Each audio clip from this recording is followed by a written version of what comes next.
நினைக்கிறேன்.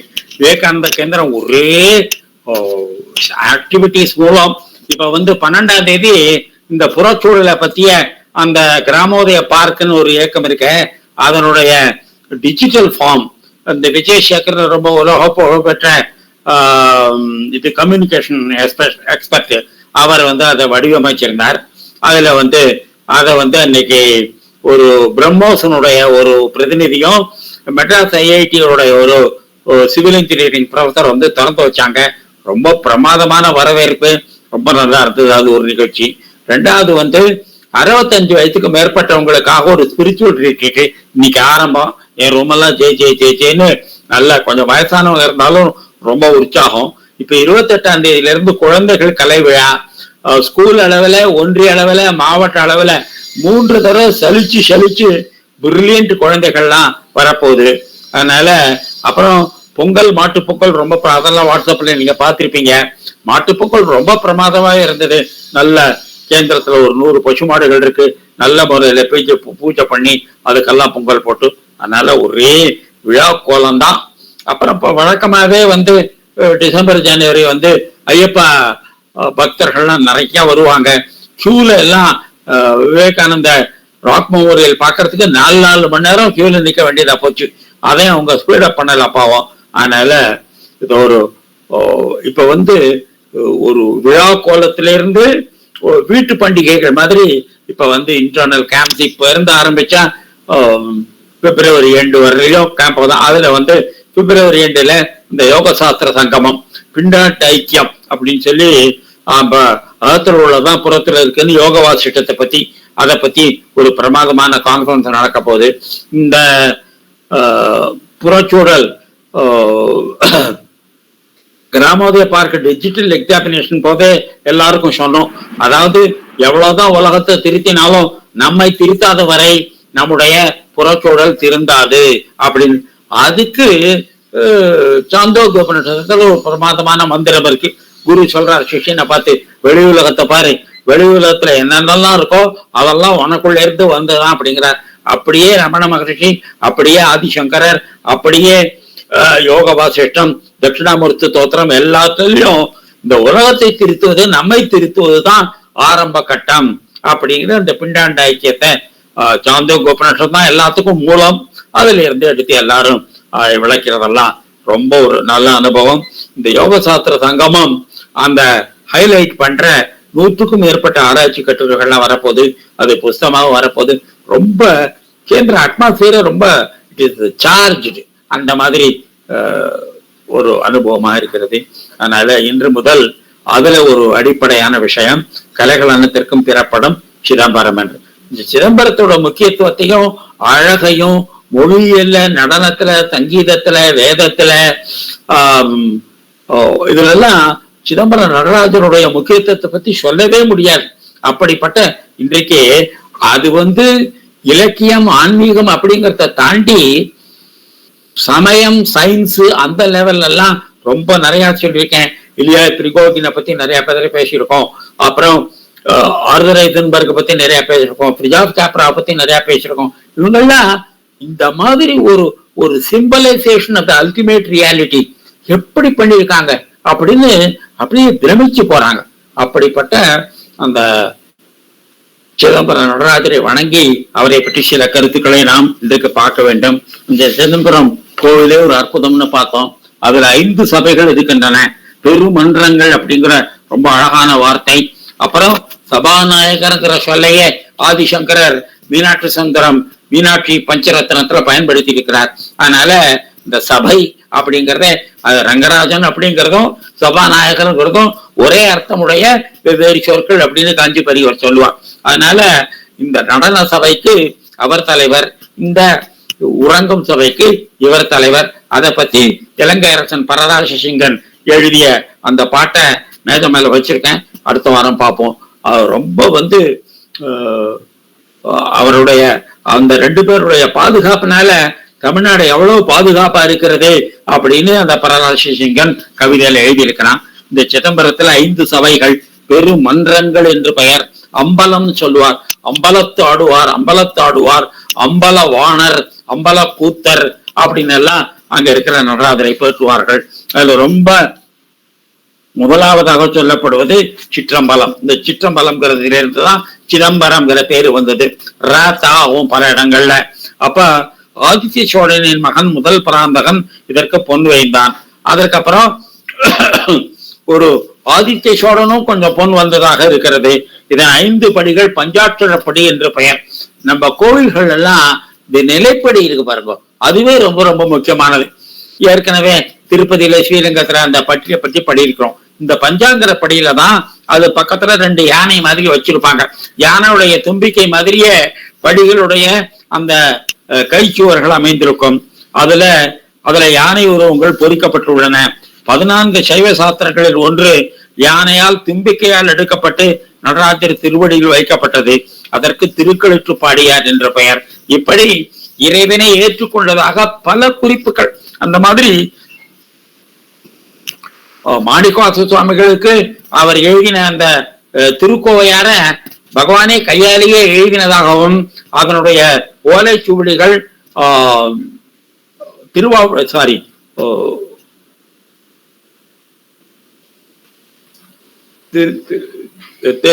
ஆவுடையார் கோவில்லையும் சிதம்பரத்திலும் இருப்பதாக சொல்லுகிறார்கள். அதற்கு திருக்களிற்றுப்படியார் என்று ஏற்பட்டது. பக்கவாசல் படிகள் மூலம் ஏற்படும். நம்ம ரொம்ப சாதாரணமா நினைக்கிற விஷயங்கள்லாம் எவ்வளவு முக்கியத்துவமா இருக்கு. இந்த பக்கவாச படிகள் வழியா கோவில் நுழையிறது அப்படிங்கிறது ஒரு முக்கியம். அதுக்கு இந்த கர்ணத்வாரம் அப்படின்னு சொல்லுவாங்க. நீங்க சீராழி போனீங்கன்னாக்கா முருகன் சன்னதிக்கு பக்கவாசல் இருந்தா போகணும். இந்த பக்கம் காவை குறிக்குமா. அதனால அந்த கோவிலையே ஒரு படுத்து கிடக்கும் மனிதனின் வடிவமாக சொல்லுகிற போது இந்த கர்ணத்வாரம் அந்த பக்கவாச படிகள் என்று சொல்லுகிறார்கள். அது வழியா நுழையதில் இருக்கிற முக்கியத்துவத்தெல்லாம் பத்தி நிறைய சொல்லுகிறார்கள். அப்படி அந்த சிற்றம்பலம் ரொம்ப புகழ்பெற்றது. அதுதான் மெயின் நடராஜர் கோவில். அதுக்கு முன்னாடி பொன்னம்பலம். நடராஜ பெருமானுக்கு அபிஷேகம் நடக்கும். அதனுடைய வாசல்ல நடராஜருக்கு இடது பக்கம், நமக்கு வலது பக்கத்துல ஒரு தீட்சிதர் உட்கார்ந்து அந்த ஸ்படிக லிங்கத்திற்கு அபிஷேகம் பண்ணுவார். பார்க்க வேண்டிய காட்சி. அதுல அன்னாபிஷேகம் இருக்கும். அந்த மற்ற பஞ்சாமிர்தம் அந்த மாதிரி அபிஷேகங்கள்லாம் நிறைய இருக்கும். பக்கத்திலே ரொம்ப கிட்ட போய் பார்க்கலாம். அதற்கு படிகலிங்கத்திற்கு ஒவ்வொரு நாளும் 6 கால பூஜை உண்டு. இந்த பொன்னம்பலத்தின் கூரையை முதலாம் ஆதித்ய சோழன் கொங்கு நாட்டிலிருந்து உயர்ந்த மாற்றுடைய பொன்னால் கூரையை போட்டான். அப்போ தங்கத்துல மாற்றுக்கள் எல்லாம் எவ்வளவு இருக்கு. இன்றைக்கு இந்த கேரட் சொல்றாங்க இல்லையா, அதெல்லாம் பத்தி தமிழர்களுக்கு ரொம்ப நிறைய தெரிஞ்சிருக்கு. அதுக்கு முன்னாடியே மகாபாரதத்துல தர்மராஜாவினுடைய அந்த பட்டாபிஷேகத்திற்கும் போது எறும்பு பூட்டு கரையான் பூட்டில இருந்து கொண்டு வந்த தங்கத்தை ஒருத்தன் தூக்க முடியாத பலமா கொண்டு தர்மராஜாவோட கும்பாபிஷேகத்துக்கு ஒரு கப்பம் கட்டுற மாதிரி கொண்டு வந்தான் அப்படின்றதான் மகாபாரதத்துல வியாச பகவான் சொல்லியிருக்கார். அப்படி தங்கத்தினுடைய பல்வேறு தரங்களை பற்றிய மிகப்பெரிய அறிவு நம்ம மக்களுக்கு இருந்திருக்கு. அதனால ஆடகம்ங்கிற சம்ஸ்கிருத வார்த்தை தான் ஆடகம் வந்தது. பசும்பொன், கிளிச்சிறை, இப்படி 4 வகையான தங்கங்களை எல்லாம் பற்றி நம்முடைய சாஸ்திரங்கள் எல்லாம் சொல்லுகின்றன. அது எல்லாமே கொஞ்சம் சம்ஸ்கிருத பேரதான் இருக்கு. இந்த ஆடகம் தான் ஆடிச்சு. கிளிச்சிறை, பசும்பொன் இதெல்லாம் தமிழ் பெயரா இருக்கு. இப்படி பல வகையான பொருட்களை எல்லாம் கொண்டு அந்த ஆதித்ய சோழன் கொங்கு நாட்டின் உயர்ந்த மாற்றுடைய பொன்னால் கூரை போட்டான். இதுல ஒரு ப்ராப்ளம் என்ன அப்படின்னாக்கா, அது வரலையும் சண்டேஸ்வரர் பேராலதான் அந்த கோவில்ல எல்லா சொத்தும் இருக்கும், எல்லா விழாக்களும் நடக்கும். அதனால சண்டேஸ்வரர் தான் அங்க சீஃப் அமங் த பிரீஸ்ட். அங்க இருக்கிற பூசாரிகளுக்குள்ள தலைமை பூசாரி மாதிரி இருந்தது. ஏதோ 12ஆவது நூற்றாண்டுல 2ஆம் குலோத்துங்க சோழன் அந்த காலத்துக்கு அப்புறம் ஏதோ பிரச்சனைகள் வந்திருக்கு. அப்ப என்ன பண்ணிட்டாங்க, இனிமே இந்த கோவில் தீட்சிதர்களுடைய உடைமை அப்படின்னு சொல்லிட்டு அந்த 3000 தீட்சிதர்களே இப்ப 700-800 பேர் தான் இருக்காங்க. அவங்களுக்கு ராஜாவே எழுதி கொடுத்ததாக ஒரு வரலாற்று குறிப்புகள் எல்லாம் இருக்கின்றன. அதுல இருந்து என்ன பண்றாங்கன்னா, இந்த சிதம்பரம் தீட்சிதர்கள் இந்த கோவிலே எனக்கு சொந்தம் அப்படின்னு சொல்லி HRMC நுழைய விட மாட்டேங்கிறாங்க. அதை விட கொஞ்சம் நசுக்கான விஷயம் என்னன்னாக்கா, அந்த சிற்றம்பல மேடை இருக்கு பாருங்க, அதுல தேவார பாடல்களை பாட அனுமதிக்கல. ரொம்ப பக்தர்களுக்கெல்லாம் ரொம்ப இதுவா இருந்தது. அப்புறம் நிறைய கோர்ட்டுக்கெல்லாம் கேஸ் போச்சு. சுப்ரீம் கோர்ட்ல வந்து என்ன பண்ணிட்டாங்க, இந்த தீட்சிதர்களுக்கு அது பாரம்பரியமான சொத்து, அதுல வந்து அரசோ அல்லது சட்டமன்றமோ குறுக்கிட தகுதி கிடையாது அப்படின்னு சொல்லிட்டு அது வந்து it's private property of the Dikshitar அப்படின்னு சுப்ரீம் கோர்ட் ஜட்ஜ்மெண்ட் வந்துருச்சு. அதுல இருந்து இந்த தீட்சிதர்களுடைய கேஸ் ரொம்ப பயமா போச்சு, ரொம்ப ஸ்ட்ராங்கா போச்சு. ஆனாலும் கூட தேவாரத்தினுடைய பிறப்பிடம், அத்தனை தேவாரத்தினுடைய கல்மினேஷன், அது சென்று குவியும் இடமாக இருக்கின்ற அந்த சிதம்பரத்துல அந்த தேவாரத்தை அந்த சிதம்பரம் மேடை மேல இருந்து பாட முடியல அப்படிங்கிறது நம்ம மாதிரி சாதாரண மனுஷனுக்கு கொஞ்சம் உறுத்துகிறது. அதுல எல்லாம் கொஞ்சம் விட்டு கொடுக்கிற சுபாவம் இருக்கணும். அவங்களுக்கு இப்படி இதெல்லாம் விட்டா கொஞ்சம் கொஞ்சமா டென்ட்டுக்குள்ள ஒட்டகம்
அங்க கிடைக்கிற இலுப்ப மரம் போறாதுன்னு சொல்லிட்டு திருநெல்வேலியில இருந்து இலுப்ப மரம் பண்ணி இப்ப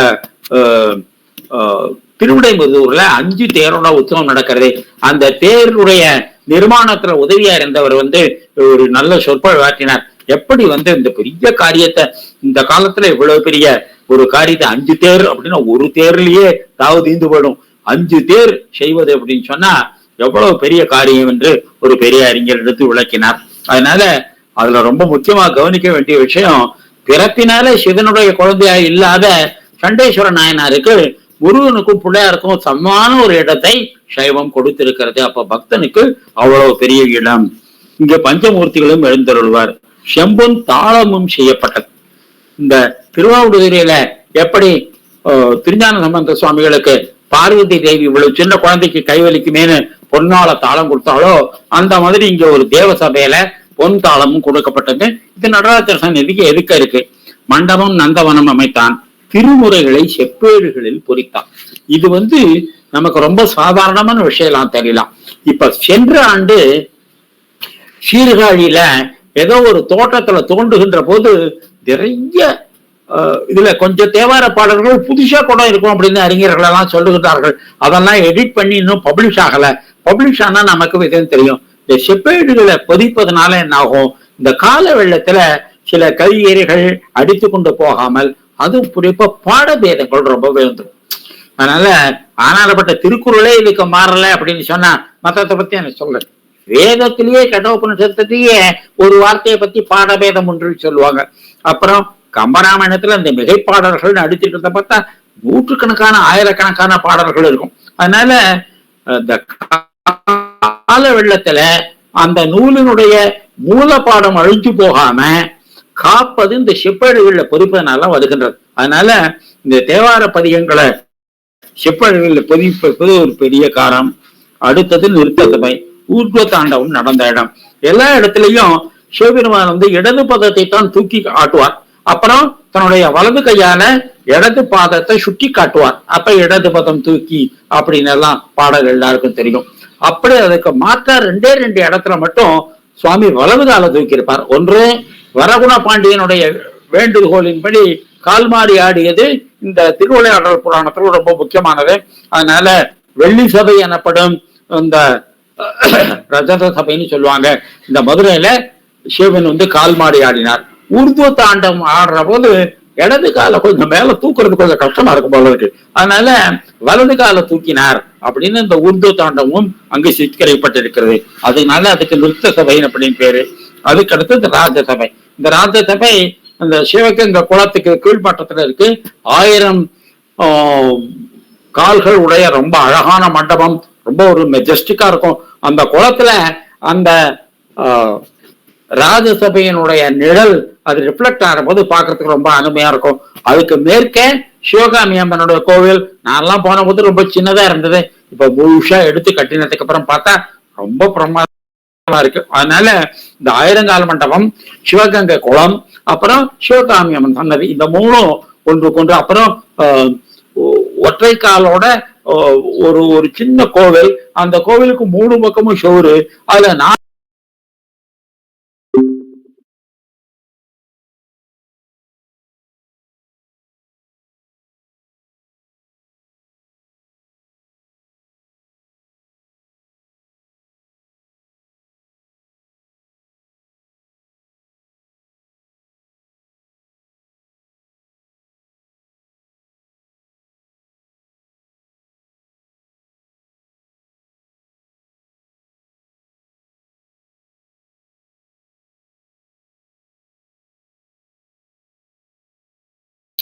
புனிதத்துக்கு புனிதம், அரசியலுக்கு அரசியல், பல்வேறு காரணங்களினால சோழ மன்னர்கள் தங்களுடைய அரசியல் தலைநகரத்தை அப்பப்ப மாற்றிக்கொண்டே இருக்கின்றார்கள். அதுல தஞ்சாவூர் எல்லாருக்கும் தெரிந்தது. அடுத்தது தாராசுரம் எல்லாருக்கும் தெரிஞ்சது. திருவாரூர் கொஞ்ச நாளைக்கு இருந்திருக்கிறது. தில்லையும் உறையூரும் கொஞ்சம் கரிகால சங்க காலத்துல எல்லாம் உறையூர் தான் சோழ மன்னர்களுடைய தலைநகரமாக இருக்கின்றது. இது சிதம்பரம் தலைநகரமாய் இருந்ததால் சொல்லப்படல. ஆனா சோழ மன்னர்களுடைய வரலாற்றுல சிதம்பரத்துக்கு ரொம்ப முக்கியமான இடம் உண்டு. அங்க வைத்துதான் முடிசூடுவார்கள். அடுத்தது கீழ்கோபுரம். சிதம்பரத்துல தெற்கு கோபுரம் தான் ரொம்ப இம்பார்ட்டன்ட். ஆனா கீழ்கோபுரமும் அப்புறம் 4 கோபுரத்திலையுமே நல்ல பெரிய பெரிய பெரிய தூண்கள், ஒரு 70-80 அடி இருக்குன்னு வச்சுங்களேன். அந்த 108 கரணங்கள்னு சொல்லுவாங்க. அந்த நடனத்தினுடைய விதங்கள், வகைகள், முத்திரைகள், அதெல்லாம் என்ன சொல்றது, ஃபார்ம்ஸ்னு வச்சுங்களேன், அடவுகள்னு சொல்லுவாங்க. அதை சிற்பமா பொறிச்சிருக்காங்க. அதை நிறைய பேர் டெக்ஸ்ட் புக் மாதிரி பப்ளிஷ் பண்ணிருக்காங்க. தண்டபாணி தேசிகர்னு இந்த பாடுற தண்டபாணி தேசிகர் இல்ல, அவர் ஊழல் சாமிநாதனோட கிளாஸ்மேட்டா இருக்கலாம். ஆனா அவர் மீனாட்சி திருமலையோட ஸ்டூடெண்ட்ங்கிறத குறிப்புகள் எதுவும் எனக்கு கிடைக்கல. ஷா தண்டபாணி தேசிகர் அப்படின்னு இந்த ஆடல் வல்லானை பத்தி ரொம்ப அற்புதமான ஒரு புக்கு போட்டிருக்காரு. நல்ல கலர் படங்களோட ரொம்பவே நல்லா இருக்கும். திருவாவூர் பப்ளிகேஷன் கேட்கணுமா, அவ்வளவு நல்லா இருக்கும். அதுல இந்த நடன வகைகளை எல்லாம் ஒரு கலர் வண்ண ஓவியங்களாக போட்டிருக்காங்க. நிறைய பேர் அதை பத்தி பேச்சு பண்ணிருக்காங்க.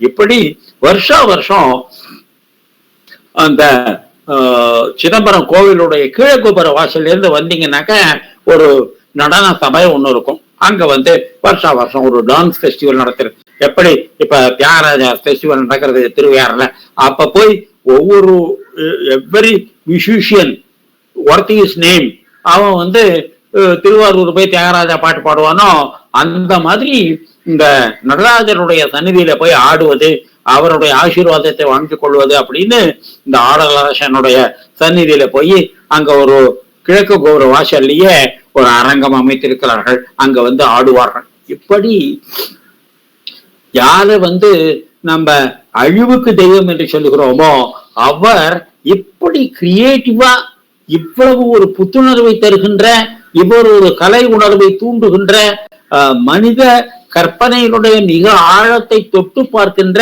அந்த கலைக்கு அவர் அதிபதியா இருக்கிறார் என்று சொல்வது ரொம்ப இந்த முரண்பாடுகளை எல்லாம் ஒன்று சேர்க்கின்ற ஒரு பெரிய ஒரு இடமாகும் நடராஜனுடைய விக்கிரகம். இந்த சிவகங்கை தீர்த்தத்தின் மேற்கு புறம் இருக்கும் முருகன் பாண்டிநாயகம் அப்படின்னு பேரு. ஒரு கால் பாண்டியருக்கும் இவருக்கும் என்ன சம்பந்தமோ தெரியல. பாண்டி தேசத்திலிருந்து யாராவது இந்த இதுக்கு ரொம்ப கோவிலுக்கு பணிகள் பண்ணினதுக்கு ரொம்ப பெரிய வரலாற்று சான்றுகள் இல்லை. அதனால ஒரு பிற்காலத்துல இந்த முருகனுடைய சபையை ஏற்படுத்தி அதுக்கு பாண்டி நாயகம் என்று பெயர் வைத்திருக்கலாம். அதனால முருகன் பாண்டிய தேசத்துக்கு மட்டும்தான் உடையவன் அப்படின்னு இல்லை, எல்லாத்துலயும் முருகனுக்கு இடம் இருக்கிறது. இருந்தாலும் பழனிக்கு முக்கியம் கொடுக்குற மாதிரி அந்த பாண்டி தேசத்தினுடைய முக்கியத்துவத்தை சொல்லுகிறார்கள். ஊர்த்து தாண்டவம் வலது காலையும் வேலையை தூக்கியிருக்கிறார். அதுலதான் பராசக்திய அவர் தோக்கடித்தார். கடைசியில பராசக்தி அதாவது நடனம்ங்கிறது பெண்களுக்கு ரொம்ப இயல்பாக உண்டு, ஒரு கிரேஸ்ஃபுல் மூமெண்ட்ஸ் இருக்கிறதுனால. ஆனா சிவனுக்கு நடராஜருக்கும் போட்டி நடந்த போது அவங்க யார் ஜெயிச்சாங்க யார் தோத்தாங்கன்னு சொல்ல முடியல. அப்ப நடராஜர் என்ன பண்ணார், தன்னுடைய காதுல இருக்கிற ஒரு தோட்டை வலது காலால எடுத்து கீழே போட்டுட்டு திருப்பி அதை வலது காலால எடுத்து காதுல அணிந்து கொண்டார். பராசக்தி ஒரு பெண்ணா இருந்ததுனால அதெல்லாம் பண்ண முடியல, சரி தோல்வியை ஒத்துக்கொண்டார் அப்படின்னு சொல்லுவாங்க. இது எங்க தஞ்சாவூர் பாஷையில சொன்னா வாச்சாங்குழின்னு சொல்லுவோம். அதாவது ஒரு ஒரு போட்டியில இருக்கிற விதிமுறைகளை பகவான் தன்னுடைய பெருமையினால உடைத்து அதுக்கு மேற்பட்ட தன்னுடைய திறமையை காட்டினார்னாக்கா அது அந்த போட்டியினுடைய பைலாஸ்ல எழுதப்படாத ஒரு விஷயம். அவர் தன்னுடைய சௌரியத்துக்காக ஒரு புதுசாக ஒரு சட்டத்தை சிருஷ்டித்தார். பகவானுக்கு அந்த மாதிரி கிரியேட்டிவிட்டி எல்லாம் உண்டு. எதுக்காக சொல்றேன் அப்படின்னா, பகவான் தான் கற்பித்த தர்மத்துக்கு விதிமுறைகளுக்கு தானே அடிமை இல்லை.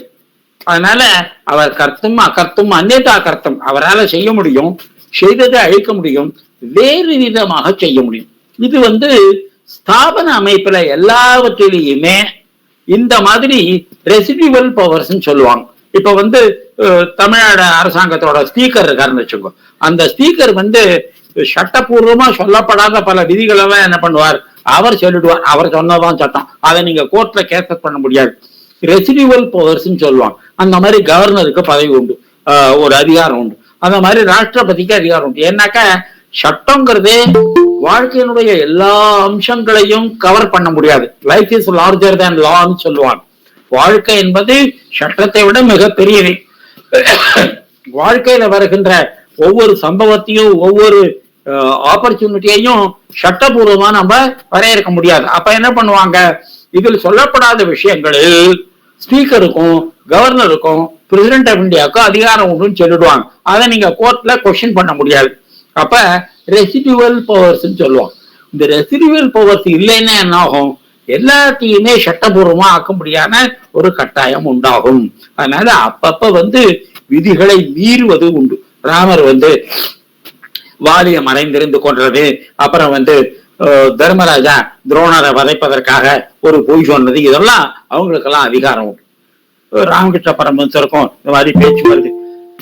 இறைவன் தான் செய்த விதிகளை தானே மீற முடியுமா அப்படின்னா மீற முடியும் அப்படின்னு சொல்லிட்டு ஒரு சிவப்பு பூ வழக்கமா பூக்கிற ஒரு செடியில ஒரு வெள்ளை பூ பூக்கும் அப்படின்னு அந்த மதுராநாத் விசுவாசுக்கு ஸ்ரீராமகிருஷ்ணர் சொல்லிட்டு அந்த மாதிரி ஒரு பூவே பறிச்சு காட்டு. இறைவன் தான் உண்டாக்கிய விதிகளுக்கு தானே அடிமை இல்லை. அவருக்கு விருப்பப்பட்டா அந்த விதிகளை பின்பற்றலாம், விருப்பப்பட்டா அந்த விதிகளை மாறலாம். நீ பண்ணின தப்புன்னு பகவான்கிட்ட போய் சொல்ல முடியாது.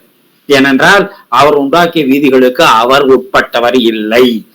முடிஞ்ச வரலையும் உலகத்துல ஜனங்கள் எப்படி விதிகளை பின்பற்ற முடியும் என்று காட்டுவதற்காக அவர் அப்படி இருந்து காட்டுவார். ஆனாலும் தேவைப்பட்ட விஷயத்துல அந்த விதிகளை மீறவும் பகவானுக்கு அதிகாரம் உண்டு. அவரை ஏன் அப்படி பண்ணினீங்கன்னு கேட்க முடியாது. அதனால சயின்ஸே என்ன சொல்லுதுன்னாக்கா, ஐசக் அசிமோவ்னு ஒரு பெரிய சயின்டிஸ்ட், அவர் விஞ்ஞானத்தின் வரலாறு ஒரு 700 பக்கம் ரொம்ப சுவாரஸ்யமா இருக்கும் படிப்பதற்கு. அதுல அவர் சொல்றார், நான் ஏன் கிராவிட்டி இருக்கு, ஏன் வீக் நியூக்ளியர் ஃபோர்ஸ் இருக்கு, ஏன் ஸ்ட்ராங் நியூக்ளியர் ஃபோர்ஸ் இருக்கு, ஏன் எலக்ட்ரிக்கல் ஃபோர்ஸ் இருக்கு, ஏன் கிராவிடேஷனல் மேக்னெட்டிக் ஃபோர்ஸ் இருக்கு அப்படின்னு இந்த புத்தகத்தை ஆரம்பிக்கிறார். 700 பக்கத்துல ஆரம்பிச்ச பிறகு சொல்லுகிறார், கடைசி பக்கத்துல நான் ஏன் இந்த இயற்கையினுடைய சக்திகள் எல்லாம் இருக்கிறது என்று கேட்டு இந்த புத்தகத்தை ஆரம்பிச்சேன். ஆனா எல்லா இடத்துலயும் அந்த சக்திகள் எப்படி வேலை செய்கிறது என்பதைத்தான் சொல்ல முடியுமே தவிர ஏன் அந்த இயற்கையின் சக்திகள் இருக்கின்றன என்பதற்கு நான் பதில் சொல்லல அப்படின்னு சொல்லிட்டு அப்பதான் வருது பஞ்சுலைன். ஆன்மீகத்தை போலவே விஞ்ஞானத்திலும் எப்படி என்பதற்குத்தான் பதில் உண்டே ஒழிய ஏன் என்பதற்கு பதில் கிடையாது அப்படின்னு அந்த புத்தகத்தை முடிக்கிறார். அதனால இயற்கையில ஏன் கிராவிட்டி இருக்கு, கிராவிட்டி எப்படி ஃபங்க்ஷன் பண்ணுதுன்னு வேணா சொல்லலாம், ஏன் இருக்குங்கிற கேள்விக்கு பதில் கிடையாது. அப்ப அந்த ஐசக் அசிமோவ் சொல்றார், ஆன்மீகத்தை போலவே விஞ்ஞானத்திலும் எப்படி இயற்கையின் சக்திகள் பணிபுரிகின்றன என்பதற்குத்தான் விளக்கம் கொடுக்க முடியும் தவிர ஏன் அவை பணிபுரிகின்றன என்பதற்கு பதில் கிடையாது என்று அந்த புத்தகத்தை முடிக்கிறார். அந்த ஒரு வாக்கியத்துக்காகவே அந்த புத்தகத்தை படிக்கலாம். ரொம்ப elaborate book, history of science. அந்த மாதிரி இந்த இறைவன் தான் செய்தவற்றை தானே மாற்றலாம். அதனால அந்த ஊர்துவ தாண்டகம் என்று பராசக்தியை தோற்கடிப்பதற்காக தன்னுடைய வலது காலினால அந்த தோட்டை கழட்டிக்கே போட்டுட்டு திருப்பி எடுத்து தோட்டை அணிந்து கொண்டிருக்கிற காட்சி, it is privilege of gods. அது இறைவனுக்கே உள்ள சலுகை. அதை நீங்க ரூல்ஸை பின்பற்றலாம் இறைவனை சொல்ல முடியாது. அப்புறம் இந்த சரபமூர்த்தி சன்னதி உண்டு. சரபமூர்த்தியை பத்தி தெரியும். இந்த நரசிம்மர் ரொம்ப உக்ரவரா இருந்த போது அவருடைய உக்ரகத்தை தடுப்பதற்காக பிரகலாதனை முன்னாடி கொண்டு போய் நிறுத்துறாங்க, மகாலட்சுமியை முன்னாடி கொண்டு போய் நிறுத்துறாங்க. ஷரபர் என்று மனித உடல், மிருகத்தின் தலை, பறவைகளை போன்ற இறக்கை உடைய வடிவம் இந்த இந்த சரப பறவை. இந்த அண்டரட்ட பட்சின்னு அது இந்த மாதிரி இயற்கையினுடைய விதிகளுக்கு தாண்டியது. அந்த மாதிரி இதெல்லாம் கற்பனை பண்ணி பார்த்திருக்கிறாங்க. அந்த சரபமூர்த்தி திருபுவனம் ரொம்ப விசேஷம். இந்த இன்னும் பல கோயில்கள்ல சரபம் எல்லாம் இருக்கு. பெரும்பாலும் ஓவியமா தான் இருக்கும், சிற்பமா இருக்கிறது ரொம்ப குறைச்சால். இந்த சரபமூர்த்தி சிற்பம் நீங்க சிதம்பரத்துல பார்க்கலாம்.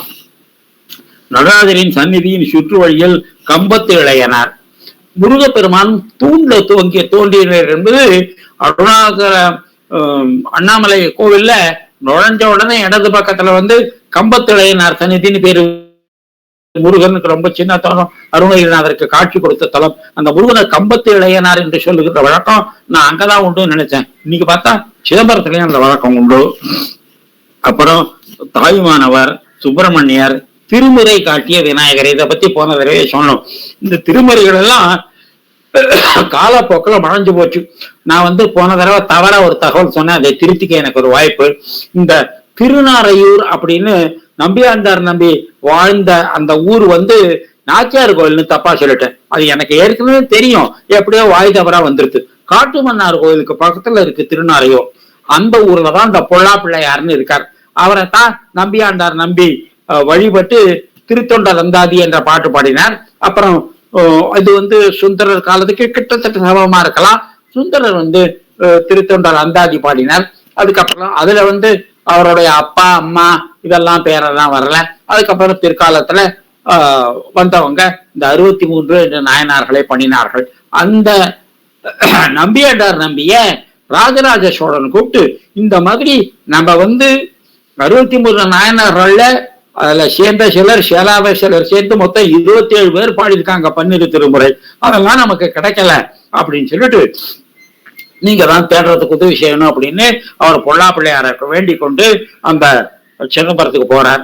சிதம்பரத்துல போனா அங்க இருக்கிற தீட்சிதரெல்லாம் சொல்றாங்க, இந்த தேவார மூவரே இங்க இதை பிரஷ் பண்ணிருக்காங்க, அதனால நீங்க அதை துறக்கிறதுக்கு அனுமதி கிடையாது அப்படின்னு. அப்புறம் ராஜராஜ சோழன் இவ்வளவு பெரிய ஜீனியஸ், அவர் என்ன பண்ணார், நம்பியாண்டார் நம்பியோட துணை வர இருக்கு. அதனால திருஞான சம்பந்தர், அப்பர், சுந்தரர் இவர்களுடைய திருவுருவங்கள் எல்லாம் பல்லாக்கள் ஏற்றி கொண்டு வச்சு அவர்களுக்கு முன்னாடி கதவை திறக்கலாம் அப்படின்னா, அப்பா அந்த தீட்சிதர்கள் அப்செக்ட் பண்ணின போது நீங்க இந்த உருவத்துல இல்லாது இருக்கிறது திருஞான சம்பந்தர்ங்கிறத மறுக்கிறீங்களான்னு கேட்டார். வாய மூடிண்டாங்கல்ல தீட்சிதர்கள். அப்புறம் நிறைய எண்ணெயை கொண்டு கொட்டினா அங்க நிறைய கரையான் பிடிச்சிச்சு. கரையான் பிடிச்சாக்க மிச்சம் இன்னைக்கு நம்ம பாடுற அந்த காலத்துல என்ன 7000 பாட்டு தான் கிடைச்சு. திருஞான சம்பந்தரே 50,000 பாட்டு பாடினார் என்றெல்லாம் சொல்லுகிறார்கள். அதுல இப்ப 4011 4010 தான் கிடைச்சி, 381 பதிக்கணக்கா கிடைச்சிருக்கு. அதனால வினோபாஜி அடிக்கடி சொல்லுவார், இந்த காலம்ங்கிறது இருக்கு பாருங்க, அது ஒரு செல்லடை. எதை எதிர்காலத்துக்கு விட்டு கொடுக்கணும், எதை எதிர்காலத்துக்கு விட்டு கொடுக்க கூடாதுன்னு காலத்திற்கு ரொம்ப தெரியும். மகாத்மா காந்தியோட 600 பக்கங்கள் கொண்ட 125 வால்யூம்ஸ் எல்லாத்தையும் கொண்டு போய் பிரிண்ட் பண்ணி ரொம்ப எடிட் பண்ணி ஒரு நிறைய வருஷங்கள் ஆச்சு. அதை கொண்டு போய் வினோபாஜிட்ட காமிச்சாங்க. கொஞ்சம் கூட தயவுதாட்சியமே இல்லாம வினோபாஜி என்ன பண்ணினார், மகாத்மா காந்தியினுடைய ஆட்டோபயோகிராஃபியும் பகவத்கீதைக்கு அவர் எழுதிய சின்ன உரை அனாசக்தி யோகம் இதை தவிர மத்த எல்லாம் கால வெள்ளத்துல அழுத்தி கொண்டு போடும். ஏதோ உங்க அன்பு நாள்ல நீங்க செய்றீங்க. அந்த மாதிரி நான் எழுதினத்திலையும் கீதை பேருரையை தவிர மத்த எல்லாம் கால வெள்ளத்துல அடிச்சு தன்னை பத்தியே அப்படி சொல்லிக்கிற அளவுக்கு தைரியம் உண்டு. அதனால காலத்துக்கு தெரியும் எதை விட்டு வைக்கணும், எதை விட்டு சில நல்ல விஷயங்களை கூட காலம் சாப்பிடும். நமக்கு தேவை அல்லது அதை புரிந்து கொள்கிற பக்குவம் நமக்கு இல்லைன்னா காலம் வந்து அதை தூக்கி சாப்பிடும். அப்படி காலம் வந்து ஒரு பெரிய சல்லடை. வினோபாஜியை சொல்வார், காலம் என்ற சல்லடை இடையறாமல் இலக்கியங்களை செலுத்திக் கொண்டே இருக்கிறது அப்படின்பார். அப்படி அந்த பன்னிரு திருமறைகள்ல பன்னிரு திருமறைன்னு அப்ப சொல்ல முடியாது, என்ன சிலதெல்லாம் அவருக்கு பிற்பட்டது. அதுல அந்த தேவார பாடல்கள் 7000 எல்லாம் கிடைச்சது. அதுக்கப்புறம் அதை எடுத்து இப்ப பல கோயில்கள்ல இந்த திருமுறை நாயகர் அப்படின்னு சொல்லி ஒரு சின்ன அழகான ஒரு சப்பரம் மாதிரி ஒரு சின்ன தேர் மாதிரி இந்த 12 திருமுறைகளை புஸ்தகம் வச்சு வழிபடுகின்ற ஒரு பద్ధதி, ஒரு முறைமை பல சிவாலயங்கள்ல உண்டு. அதனால சிவனையும் அம்மனையும் பிள்ளையாரையும் முருகனையும் சண்டேஸ்வரரையும் தரிசிப்பது எவ்வளவு முக்கியமோ அவ்வளவு முக்கியம் இந்த திருமுறைகளுடைய சந்நிதியை தரிசிப்பது. அப்படி திருமுறை காட்டிய விநாயகர் பக்கத்திலே உட்கார்ந்திருப்பார் அவர். அப்புறம் சுவாமிக்கு பின்னாடி இருக்கிற திருமூலநாதரை பத்தி சொல்லியிருக்கேன். அந்த திருமூலநாதருக்கு பக்கத்துல சிவகாமி அம்மனுக்கு தங்க கவசம் போட்டு ரொம்ப அழகா இருக்கும். அந்த மாதிரி திருவாரூர்லயும் தியாகராஜ சுவாமிகள் தியாகராஜன் நடனமாடுங்கிற அந்த தியாக விடங்கர்னே சொல்லுவாங்க. அந்த தியாக விடங்கருக்கு பின்னாடி திருமூலநாதரோட ஆயல் இருக்கும். நீங்க கோயில இருந்து போனா நேர தெரியாது திருமூலநாதர் சன்னதி தான். கொஞ்சம் தியாகராஜா திருவாரூர் தியாகராஜா வந்து கொஞ்சம் இடது பக்கம் தள்ளி இருப்பார். ரெண்டும் தரிசிக்க வேண்டிய விஷயம். அடுத்தது சிதம்பர ரகசியம். இந்த உலகத்துல பெரிய ரகசியம் என்ன அப்படின்னாக்கா ராஜவித்யா ராஜகுக யோகம்னு 9வது அத்தியாயம் பகவத்கீதையில வினோபாஜி உரை எழுதுவார். எல்லாருக்கும் தெரிஞ்ச ரகசியம், எல்லாரும் சுலபமாக காண தவறி விடுகின்ற ரகசியம் அப்படின்னு சொல்லுவார் வினோபாஜி. ஏன்னா உலகம் முழுதும் பரம்பொருள் இருக்கு, ஆனா நம்ம பார்க்க தவறி விடுகிறோம். அப்படி அந்த சிதம்பர ரகசியம் பொன்னானால வெல்வதளங்களால் அழகப்படுத்தப்பட்டுள்ளது. நடராஜருக்கு இடது பக்கம், நம்ம நடராஜரை பார்த்தோம்னா நடராஜருக்கு வலது பக்கம், நமக்கு இடது பக்கம். ஒரு 1.5 அடிக்கு 1 அடி ஒரு ஃப்ரேம்டு ஒர்க் இருக்கும். அதுல வந்து தங்கத்தான வெல்லோ மாலையெல்லாம் போட்டிருக்கும். அது சிதம்பர ரகசியம் என்ன? இந்த படைப்புற ரகசியமே இல்லை, எல்லாம் பரம்பொருள் அப்படிங்கறதுதான் படைப்பினோட ரகசியம். அதனால அதை போக்கஸ் பண்றதுக்காக ஒரு தங்க வில்லோ மாலை போட்டிருப்பார்கள். இன்னும் சில பேர் என்ன சொல்றாங்கன்னாக்கா இந்த காசி சிதம்பரம் இந்த ரெண்டுமே ஒரு நேர்கோட்டால இணைச்சாக்க அது பூமியினுடைய மேக்னட்டிக் ஆக்சஸுக்கு பேரலா இருக்கு. அதனாலதான் இந்த சிதம்பரம் கிளாஸ்ல நிறைய பேர் கேள்வி எல்லாம் கேட்பாங்க, இதை பத்தி சிதம்பர ரகசியம்னா இப்படின்னு போட்டிருக்கேன் சில கூகுள்ல அப்படின்னு. எனக்கு அதை பத்தி ரொம்ப தெரியாது. எர்த்தோட மேக்னட்டிக் ஆக்சிஸுக்கும் காசி சிதம்பரத்தை இணைக்கின்ற கோட்டுக்கும் அது ஒரு பேரலா இருக்கா, ஐடென்டிக்கலா இருக்கா, இதெல்லாம் பத்தி எனக்கு ஜாஸ்தி தெரியல. தெரிஞ்சவங்கள்ட்ட கேட்டு நான் சொல்றேன். இதுதான் சிதம்பர ரகசியம் அப்படின்னு சில பேர் சொல்லுவாங்க. சிதம்பர ரகசியம்ங்கிறது there's nothing secret about it. அதுல ரகசியம் ஒண்ணும் இல்ல, படைப்பு முழுதும் பகவான் மயம், இறைவன் மயம். பார்க்கும் இடம் எங்கு பொருள் நீக்கம் நிறைகின்ற பரிபூர்ணானந்தமே என்று தாய்மான சுவாமிகள் சொன்ன மாதிரி ஈஷாவாசமீதம் சர்வம் என்று உபனிஷத்தம் சொல்லுகிறாமே, எங்கெங்கு காணினும் சக்தியடான்னு பாரதி சொன்ன மாதிரி இந்த படைப்பு முழுதும் இறைவன் மயம். இவ்வளவு பிரத்யட்சமா தெரிகிற ஒன்றை நம்ம பார்க்க தவறி விடுகிறோம் என்பதுதான் ரகசியம். அதாவது மீனுக்கு வந்து தான் தண்ணியில இருக்கவன்னு தெரியலாம், தண்ணி அது என்னன்னு கேட்குமா மீன். அப்ப அந்த தண்ணியில இருந்து மீனை எடுத்து வெளியில போட்டாதான் அந்த தண்ணிக்கு பஞ்சம் வரும்போதுதான் மீனுக்கு ஓஹோ நம்ம இத்தனை நாள் தண்ணின்னு ஒண்ணுல இருந்தோமோ அப்படின்னு மீனுக்கே நினைக்குமா. அந்த மாதிரி நம்ம ரொம்ப இப்ப நிறைய பேர் என்ன சொல்றாங்கன்னாக்கா இந்த காற்று மண்டலத்துல இருக்கிற ப்ரெஷர் இருக்கு பாருங்க, அந்த ப்ரெஷருக்கு நம்ம தலை பழகி போனதுனால இந்த காற்று வந்து இவ்வளவு லோடு நம்ம தலைமையில ஏற்றி வச்சிருக்குன்னு நம்மளால தெரியாது. இதுக்கு கொஞ்சம் மாறுபட்ட சூழல்ல அப்ப ஒரு மலை மேல ஏறினோம் அல்லது ஒரு சுரங்கத்துல கீழே இறங்கணும், அந்த காற்றினுடைய அழுத்தத்தினுடைய அளவு வித்தியாசமா இருந்தாதான் நம்ம இப்ப இருக்கிற போதே இந்த காற்று நம்ம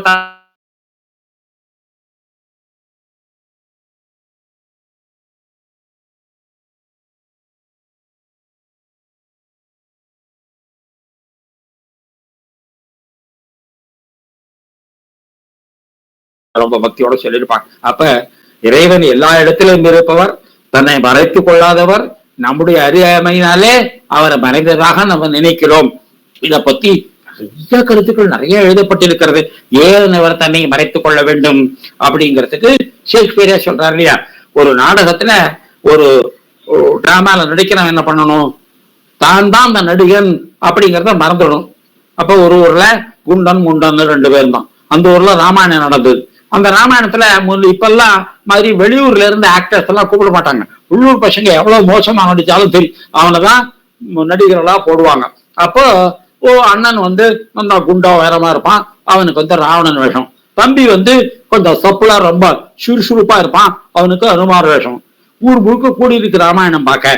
அப்ப ராவணன் தன்னுடைய தம்பியாகிய, அதாவது நிஜ வாழ்க்கையில தம்பியாகவும் நாடகத்தில் ராவணனாகவும் அனுமாராகவும் இருக்கிறத பார்த்து, குரங்கே நீ யார் அப்படின்னு பக்கத்துல இருக்கிறவன் என்ன முட்டா பையன், ஊர் முழுக்க கூடி இருக்க நான் சொந்த தம்பியை பார்த்து நீ யாருன்னு கேட்கிறான் அப்படிங்கிறான். அதுக்கு ஷேக்ஸ்பியர் சொல்றார், கலைங்கிற படைப்பை வில்லிங் சஸ்பென்ஷன் ஆஃப் டிஸ்பிலீஃப், இந்த நம்பிக்கையின்மை என்ற ஒன்றை நாமே விரும்பி புறந்தள்ளினாதான் கலை உண்டாகும். அப்ப ராவணன் வேஷம் போட்ட குப்புசாமி எப்ப பார்த்தாலும் நான் குப்புசாமின்னு நினைச்சிட்டு இருந்தா there is no drama in it. அந்த மாதிரி இறைவன் தன்னை மறைத்துக் கொள்வதனாலதான் இந்த உலகம் உண்டாயிட்டு. வந்து ராமானுஜர் ரொம்ப எதிர்ப்பார். இறைவன் வந்து தன்னை ஏன் மறைத்துக் கொள்ள வேண்டும், தன்னை ஏன் மறக்க வேண்டும், மாயை வந்து இறைவனை எப்படி மறைக்க முடியும் அப்படின்னு தான் சங்கரர் ராமானுஜருக்கு ரொம்ப அடிப்படையான வேறுபாடு இதுல ஒண்ணு. இறைவன் தன்னை மறந்தார், அதனால உலகம் உற்பத்தி ஆயிட்டு இந்த சங்கரவாதத்தை ராமானுஜர் ஏற்றுக்கொள்ளவே மாட்டார். நிறைய சொற்களால கண்டிப்பார், அது இருக்கட்டும். ஆனா ஷேக்ஸ்பியர் என்ன சொல்றாருன்னா, இந்த கலைப்படைப்பு என்பதே அந்த கலைஞன் தன்னை மறப்பதால் தான் ஏற்படுகிறது. அந்த மாதிரி இறைவன் தன்னை மறைத்துக் கொள்வதனாலதான் இந்த படைப்பு என்ற ஒன்று ஏற்படுகிறது. அந்த மலைப்பு விலகினால் இந்த இறைவனும் படைப்பும் வெவ்வேறு அல்ல. இதுதான் ஆர்தர் ஐசன்பர்க்னு ஒருத்தர் 6 வருஷம் நடராஜ விக்கிரகத்தை வச்சு தன்னோட வரவேற்பறையில தியானம் பண்றார். கடைசியில சொல்றார், இறைவன் அறியாமை அகன்று விட்டால் ஆண்டவனும் மனிதனும் ஒன்று அப்படின்னு. ஆகவே இறைவன் தன்னை மறைத்துக் கொள்வது என்பது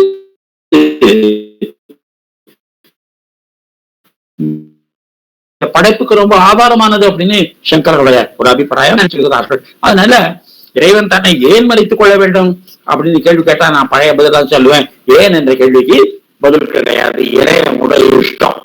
அவரை பார்த்து நீங்க ஏன் சார் இப்படி பண்றீங்கன்னு கேட்கையா, உண்மையிலே சுதந்திரமுடைய அவர் இஷ்டத்துக்கு செய்யலாம். அவர் ஏன் செய்தாருன்னு யாரும் கேட்க முடியாது. அதனால அவர் வந்து எதை செய்தாலும் பாவம் இல்லை, எதை செய்தாலும் புண்ணியம் இல்லை, எதை தவிர்த்தாலும் பாவம் இல்லை, எதை தவிர்த்தாலும் புண்ணியம் இல்லை. அதனால இந்த புண்ணியம் பாவம் என்ற இரண்டுக்கும் அப்பாற்பட்டவர் என்பதனால அவர் தான் பரிபூர்ணமான சுதந்திரமுடையவர். அவர் தான் சுதந்திரர், மற்ற எல்லாரும் அடிமைகள் தான். இப்படி எல்லாம் சைவத்திலையும் உண்டு, இதுல வடமதுரையில இருக்கிற அந்த கிருஷ்ணன் வழிபாட்டிலையும் உண்டு. இறைவன் ஒருவரே சுதந்திரமானவர், மற்ற எல்லாரும் அவர் போட்ட விதிகளுக்கு உட்பட்டவர் தான். எனக்கு இஷ்டம் இல்லை, நான் வந்து I am not a citizen of God's kingdom அப்படின்னு சொல்ல முடியாது. உங்களுக்கு இஷ்டம் இருக்கோ இல்லையோ, எப்படி புவியீர்ப்பு சக்தினாலே நீங்க பாதிக்கப்படுவீர்களோ அந்த மாதிரி இறைவனுடைய விதிகள் இயற்கை முழுவதையும் ஆளுகின்றன. எனக்கு இஷ்டம் இல்லை, எனக்கு பிடிக்கல, எனக்கு புரியல, நான் உபய பண்ண மாட்டேன், இதெல்லாம் சொல்ல முடியாது. நீங்க புவியீர்ப்பு சக்தியை ஏற்கல அப்படிங்கிறதுனால உங்களுக்கு புவியீர்ப்பு சக்தி ஒர்க் பண்ணாத. அந்த மாதிரி சில விஷயங்களை இயற்கையினுடைய இயல்பு என்று சொல்லி அதை நீங்க கொஸ்டினே பண்ண முடியாது. அப்படிப்பட்டதுதான் இந்த இறைவன் தன்னை மறைத்து கொண்டு உலகமாக உங்களுக்கு காட்சி தருவது. ஆகவே சிதம்பர ரகசியம் என்பது அதை பத்தி குண்டு குண்டா புத்தகங்கள்லாம் எழுதியிருக்கிறாங்க. இப்ப நடராஜ விக்கிரகத்தை பத்தி தான் நிறைய எழுதுறாங்க. நம்ம ஊர்ல இருந்து திருட்டு போற கோவில் சிலைகள்ல நம்பர் 1 நடராஜர் தான். அந்த மாதிரி அடுத்தது சோழர் காலத்து பஞ்சலோக விக்கிரகங்கள், அதுதான் ஜாதி திருட்டு போகுது. அதனால நிறைய அதை பத்தி ஆராய்ச்சி எல்லாம் பண்றாங்க. அதனால அதுல மேற்கு நாட்டு விஞ்ஞானிகளுக்கும் இது ஏதோ ரகசியத்தை சொல்லுகிறது அப்படிங்கிறவர்களையும் தெரியுமே தவிர, அதுக்கு பின்னாடி இதுல என்னன்னாக்கா வெறும் இன்டலெக்சுவல் எக்ஸ்பிளனேஷன் போராது. கொஞ்ச நாளைக்கு அப்புறம் அது அனுபவத்துல வர வேண்டும். அந்த அனுபவத்துல வராத வரலையும் நம்ம இன்டலெக்சுவலா கேள்வி கேட்டுக்கொண்டே இருப்போம். அந்த கேள்வியிலிருந்து நமக்கே திருப்தி இருக்காது, மற்றவங்களை எப்படி திருப்தி பண்றது? அதனால இறைவன் தன்னை மறைத்துக் கொள்கிறான், அதன் மூலமாக உலகமாக காட்சி அளிக்கிறான். இப்படி இந்த படைப்பு இருக்கிறது. இதை எடுத்து காட்டுவதுதான் இந்த சிதம்பர ரகசியம். அந்த மகுட ஆகமம் படி பூஜைகள் நடைபெறுகின்றன. சிவபெருமானுக்கு 5 முகங்கள் உண்டுன்னு பார்த்திருக்கணும். 4 பக்கமா 4 முகம், மேல் நோக்கி ஊர்துவமாக ஒரு முகம். அந்த அந்த அப்படிப்பட்ட ஒரு உருவத்தை நீங்க உதய்பூர்ல இருக்கிற ஏக்கலிங்க சுவாமிகள் சன்னிதியில பார்க்கலாம். காட்மாண்டுல இருக்கிற பசுபதிநாதர் கோயில்ல பார்க்கலாம். இந்த மாதிரி 5 முகங்கள் உடைய சிவன், அவருடைய 5 முகங்களில் இருந்துதான் சிவனை வழிபடுகின்ற 5 ஆகமங்கள்லாம் உண்டாயிற்று என்றெல்லாம் அவர்கள் சொல்லுவார்கள். அதனால இந்த மகுடாகமம் என்பதை பற்றி அப்புறம் அதுலயே இன்னொரு கருத்து உண்டு என்னன்னு சொன்னார், ஆதிசங்கரர் வேத நெறிப்படி அங்க பூஜைகள் எல்லாம் நடக்கும் என்று சொல்வது உண்டு. அதனால பழைய கோயில்கள்ல அந்த வேத நெறிப்படியான பூஜைகள்லாம் நிறைய இடத்துல நடப்பதை பார்க்கலாம். அப்படி சம்பந்தர், அப்பர், சுந்தரர், ஐயடிகள், காலவர்கள், பாடல்கள் சுவைக்கு ஒன்றொன்று தருகிறோம். செல்வனிடம் மாடம் சென்று சேன் ஓங்கி செல்வ மதிதோய செல்வம் உயர்கின்ற செல்வர் வாழ் சில்லை சிற்றம்பலம் மேய செல்வன் கடலேத்தும் செல்வம் செல்வமே. எத்தனை செல்வம் வந்துருச்சு பார்த்தோம். செல்வ நெடுமாடம், அந்த கோவில் இருக்கிற மாடங்கள் எல்லாம் ரொம்ப உயர்ந்தது, செல்வம் நிறைந்தது. ஷேன் ஓங்கி செல்வ மதித்தோய, அந்த ஐஸ்வர்யமயமான அந்த நிலவு அது மேல தோய்கிறது. செல்வம் உயர்கின்ற செல்வர் வாழ்த்தில்லை சிற்றம்பலம் மேய செல்வன் கடலேத்தும் செல்வம் செல்வமே. உலகத்துல ஒரே ஒரு செல்வம் தான் உண்டு, அந்த சிலம்புகள் அணிந்த சேர்வானுடைய காலை ஏற்றுவது. இது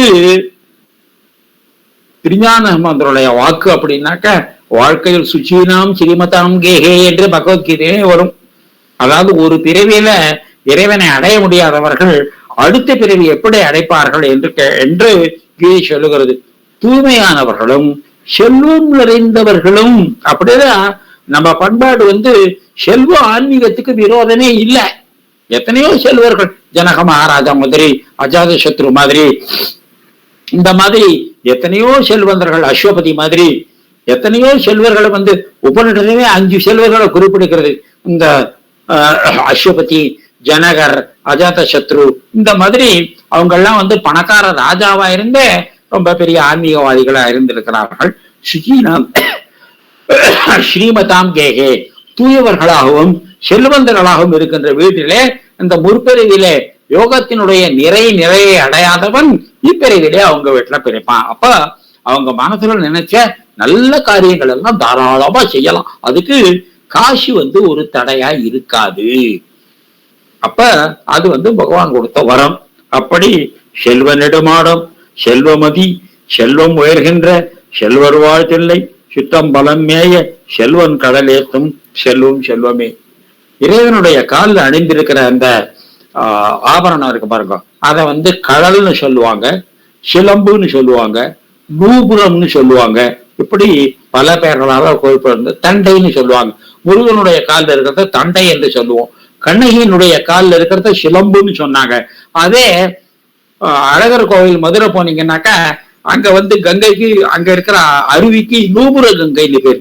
அப்ப சிவபெருமானுடைய அங்க இருக்கிற மகாவிஷ்ணுடைய காலில் நூபுரம்னே சொல்றேன். நான் நூபுரம்னாக்கா பெண்கள் தாணி வாங்கலாம் அப்படின்னு நினைச்சு கொண்டிருந்தேன். அதுக்கப்புறம் தண்டை முருகனுக்கு சொல்லியாச்சு. வீர கடல் சொல்றாங்க, கடலோ இறைவனுக்கு சொல்லுவாங்க. இப்படி அந்த ஆண்கள் காலில் அணிகிற ஆபரணத்திற்கு இவருடைய பெயர்கள் உண்டு. செல்வன் கடலேத்தும் செல்வம் செல்வமே. உலகத்திலேயே பெரிய செல்வம் என்ன? பகவத்கீதை சொல்லுகிறது இல்லையா, எம் லத்வா அபரம் லாபம் மன்னியத்தை நதிகம் தத்தக எஸ்மிந்தி தோறதுக்கு என குருநாபி விசால்யத்தை, எதை அடைந்த பிறகு அதை காட்டிலும் பெரியதொரு செல்வத்தை மனிதன் நினைத்தும் பார்க்க முடியாது. எதை அடைந்த பிறகு எப்பெரும் துன்பத்தினாலும் மனிதன் அசைக்கப்படாத தம்பித்யாத்துக்கு சம்யோக வியோகம் யோக வீச்சத்தை, அதுதான் வாழ்க்கையில பெற வேண்டியது. அப்போ நம்ம ஒவ்வொன்று தடவை ஒரு தேடுகிற போதும் அதே மாதிரி இன்னொன்னு தேடுகிறோம். அப்ப ஏன் தேடுகிறோம்? இப்ப நம்ம தேடி பெற்றதான முழுமை இல்லை. அப்ப எப்ப அதற்கு அப்பால் ஒண்ணு இருக்குன்னு நம்ம மனசே சொல்லுதோம். சாஸ்திரங்கள்லாம் இருக்கட்டும் நமஸ்காரம், ஆனா நம்ம மனசே சொல்லுது இதனால எனக்கு நிறைவடையவில்லை அப்படின்னு. அப்போ அதை காட்டிலும் ஒன்று எதை அடைந்த பிறகு எம் லத்வா அபரம் லாபம் மன்னியதே, அதை காட்டிலும் உயர்ந்த எந்த லாபத்தையும் மனசால நினைத்தே பார்க்க முடியாது. அதுதான் மிக உயர்ந்தது. இப்ப கும்பகோணம் போறோம், புறப்படலாம், ரயிலுக்கு போறான், பஸ்ஸுக்கு போறான். கும்பகோணம் போனதுக்கு அப்புறம் எதையாவது பிடிப்பானா? போக வேண்டிய இடம் போச்சு. அந்த கிருத்தியன்னு சொல்லுவாங்க. அடைய வேண்டியதை அடைந்தவன்னு சொல்லுவோம். அப்ப அந்த தேடலெல்லாம் நின்று போய் விடுகின்றன. அப்படிப்பட்ட அந்த செல்வன் கடல் ஏத்தும் செல்வமே உண்மையான செல்வம் அப்படின்னு சம்பந்த பிரான் பாடினார்னா அதுக்கு மேல அப்பீருண்டா highest hope of devotional appeal பத்தனை. இது அடுத்தது திருநாவுக்கரசர் தேவாரம் படிச்சுங்கன்னு வச்சுக்கோ, எங்கேயுமே மனசு போகாது. திருப்பி திருநாவுக்கரசர் தேவாரம் அந்த மாதிரி உள்ள கவிஞர். அப்படி நான் புதுமை பெற்றன பெரிய பக்தர்னெல்லாம் சொல்ல மாட்டேன். ஆனா அவரே திருநாவுக்கரசர் தேவாரத்தை படிச்ச உடனே கவிதைன்னா இது என்ன கவிதை அப்படின்னு நிறைய திருநாவுக்கரசர் தேவாரத்தை அப்படி புதுமை பெற்றன் போற்றி இருக்கிறார். பத்தனாய் பாட மாட்டேன் பரமனே பரமயோகி எத்தினார் பத்தி செய்கேன், என்ன நிகழ வேண்டாம், நான் எப்படிப்பா உனக்கு பக்தி பண்ணுவேன்.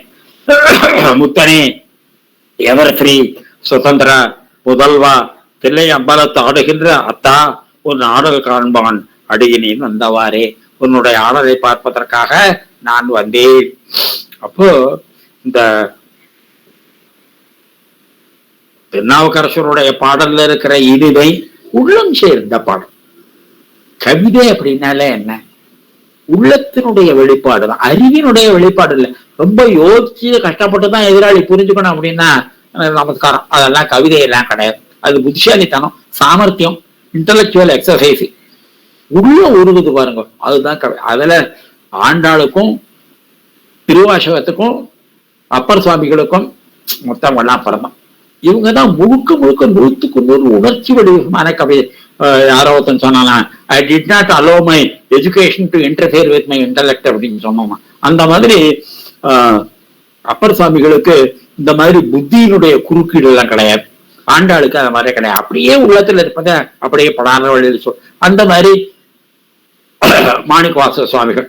அதனால ராமகிருஷ்ண பரமஹம்சன் ஒரு தடவை இந்த மகேந்திரநாத் குப்தாட்ட, இன்னொரு தடவை சுவாமி விவேகானந்தட்டிய, நீ ஒரு இன்டலெக்சுவலா இருந்துட மாட்டேன்னு எனக்கு சபதம் பண்ணி கொடு அப்படிங்கிறார்.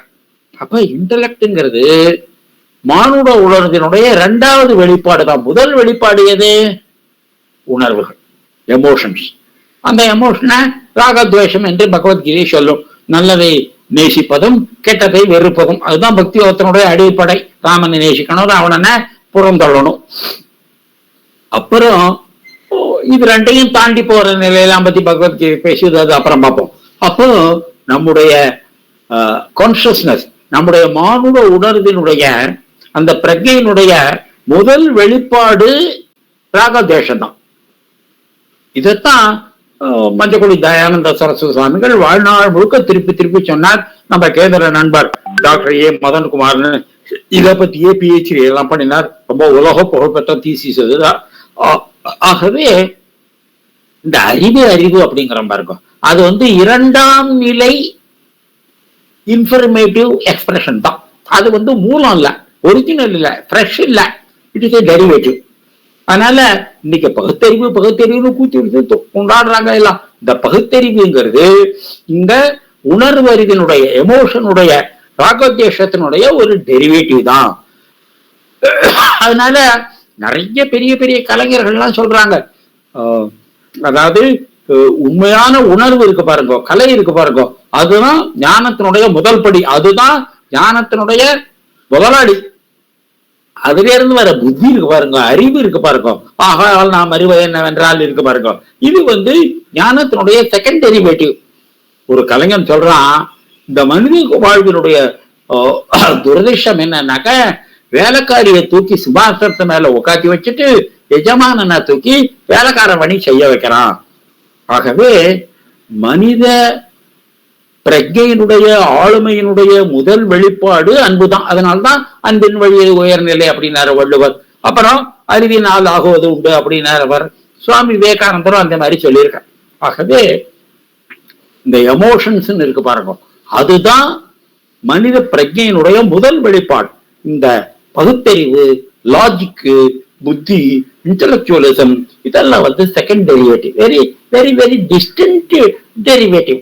ரொம்ப சத்தியத்தோட ஒப்பிடுற போது அது ரொம்ப தூரத்துல இருக்கிற சமாச்சாரம். என்ன பண்றது, சமுதாயத்தினுடைய கலியினுடைய கொடுமைன்னு சொல்லணும். அதனால இந்த அப்பர் சுவாமிகளுடைய பாடல்ல அப்படி பியோர் போயிட்ரின்னா பியோர் போயிட்ரி. அப்பர் சுவாமிகளோட யாராவது ஒப்பிட முடியும் அப்படின்னாக்கா சில இடங்கள்ல அருணகிரிநாதர் ஒப்பிடலாம், திருவாசகத்தை முழுக்க ஒப்பிடலாம், ஆண்டாரோட ஒப்பிடலாம். அது மாதிரி இந்த மாதிரி அப்பர் சுவாமிகள் உணர்ச்சி வடிவமான அற்புத கவிதைகளை எல்லாம் நமக்கு தந்திருக்கிறார். அப்பர் சுவாமிகளால வணங்கப்பட்டாருங்க அப்படிலாம் சொல்லக்கூடாது. ரொம்ப இது சுத்தமில்லாத ஒரு கருத்து இருந்தா கூட இறைவனுக்கு எத்தனையோ பெருமையில அப்பர் சுவாமிகள் அவர் எப்படி பாடியிருக்காருங்கிறது இறைவனோட ஒரு பெருமைன்னு சொன்னாங்க. சுவாமி கோச்சுக்க மாட்டான், அதனால போட்டு வைக்கலாம் அப்படி ஒரு கருத்தை. பத்தனாய் பாட மாட்டேன் பரமனே பரமயோகி, எத்தினார் பக்தி செய்தேன் என்னை நீ நிகழ வேண்டா, முத்தனே முதல்வா தில்லை அம்பலத்து ஆடுகின்ற அத்தா உன் அடல் காண்பேன் அடியனேன் வந்தவாறே. சிவபெருமான பரமயோகின்னு சொல்ற ஒரு கருத்து உண்டு. அப்புறம் கிருஷ்ணரையும் பரமயோகின்னு சொல்ற உண்டு. கொஞ்ச நாளைக்கு முன்னாடி ஸ்ருங்கேரி பீடத்தினுடைய 39வது ஆச்சாரிய சுவாமிகளா அபினவ வித்யா தீர்த்தம்னு ஒரு பெரிய மகான் இருந்தார். அவர் சித்தப்பிரஞர், சாஸ்திரங்கள் சொல்லுகின்ற அந்த இறுதி நிலை அடைந்தவர். அவருக்கு யோக சாஸ்திரத்துல சந்தேகங்கள் வரபோது சாட்சாத் சிவனே அவருக்கு யோக சாஸ்திரத்துல அடுத்த நிலைக்கு அவரை கொண்டு போனார் என்றெல்லாம் வரலாறுகள் சொல்லுகின்றன. அந்த மாதிரி இந்த சிவன் பரமயோகி. அதனாலதான் அவர் உட்கார்ந்தபடி தியானத்துல இருப்பாரு, எப்போ தியானத்துல இருப்பார். தியானத்துல இருக்கிறவங்களுக்கு உடம்பு சூடாவது ரொம்ப இயற்கை. அந்த தாமச குணம் அழியும், ராஜச குணம் கட்டுப்பாடும், ஆனா கொஞ்சம் உடம்பு சூடாகும். அதுக்காக தான் என்ன பண்றாங்க, அந்த சிவபெருமானுடைய தலையில எப்ப பார்த்தாலும் கங்கை இருக்கும், உடம்ப குளிர பண்ணும். எப்ப பார்த்தாலும் சந்திரன் இருக்கும், உடம்ப குளிர பண்ணும். ருத்ரபதி நாயனார்னு 63 நாயனார் ஒருத்தரை பத்தி பார்த்தோம். எப்பவும் கழுத்தளவு தண்ணியில நின்றே அந்த ருத்ரத்தை சொல்லுவார். இந்த மாதிரி வேத மந்திரங்கள் எல்லாம் சொன்னா உடம்பு சூடு என்பதனால யோகிகள் எப்போதும் தண்ணியில இருப்பாரு. சில யோகிகளை நானே பார்த்திருக்கேன், பீப்பாயில தண்ணி நிரப்பி கழுத்தளவு நின்றுட்டுதான் அவங்க ஜபமே பண்ணுவாங்க, உடம்ப குளிர வைப்பதற்கு. ஏன்னாக்க ஜபம் என்பதே ஒரு தவத்தினுடைய ஒரு வகைதான். ஏற்றி பணிந்தவன் வேறு ஏறிங்கர் எப்பொழுதும் தாற்றி உதைத்தல் தவம் அப்படின்னு சொல்றாங்க. இந்த தவம் என்ற சொல்லுக்கு சூடுபடுத்துதல்னு பேர். அதனால உடம்புல இருக்கிற தாமச குணத்தெல்லாம் உடைச்சி உடம்ப கொஞ்சம் சூடுபடுத்துவது. அதனால என்ன பண்ணுவாங்க, அந்த யோகிகள் எப்ப பார்த்தாலும் இந்த நாம ஜபமோ யோக சாஸ்திரமோ பிராணாயாமமோ சொல்ற போது கழுத்தளவு தண்ணீர் என்று சொல்வது இருக்கிறது. அதனாலதான் சிவபெருமான் கங்கை தலையில கங்கையையும் இந்த சீத கலப மதியையும் வைத்திருக்கிறார். அடுத்தது சுந்தரமூர்த்தி சுவாமிகள், மடித்தாடும் அணுமை கணன் இன்றியே மனனே நீ வாழ்நாளும் தடுத்தாட்டி தருமனார் தமர் செக்கில் இடும்போது தடுத்தாட் கடுத்தாடு கரதலத்தில் தமருகமும் எரியகலும் கரிய பாம்பும் பிடித்தாடி புலியூ சிட்டம்பலத்து எம் பெருமானை பெற்றாமன்றே. அப்போ தடுத்தாட்டி தருமனார் செக்கில் இடும்போது அநியாயம் பண்ணவங்களை எப்படி எப்படி எல்லாம் கடவுள் தண்டிப்பார் என்று முக்கூர் சுவாமிகள் ஒரு புத்தகத்துல எழுதியிருக்கிறார். செக்கில் ரொம்ப ஆட்டுவானா, என்ன கஷ்டம். அப்படி இந்த தர்மத்தை நடைமுறைப்படுத்துகின்ற யமராஜா தமர் செக்கில் இடும்போது தடுத்தாட் கடுத்தாடு கரதலத்தில் தமரகமும் கையில டமருவும் எரி அகலும் எரிகின்ற அகல் விளக்கம் கரிய பாம்பும் அந்த சிவனை சுற்றி இருக்கிற பாம்பு இருக்க அதை கருப்பா சொல்வது சம்பிரதாயம்.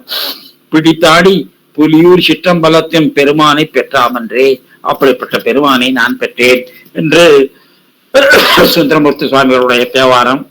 அப்புறம் ஐயடிகள் காடவர்களோட பத்தி நிறைய சொல்லியிருக்கோம்.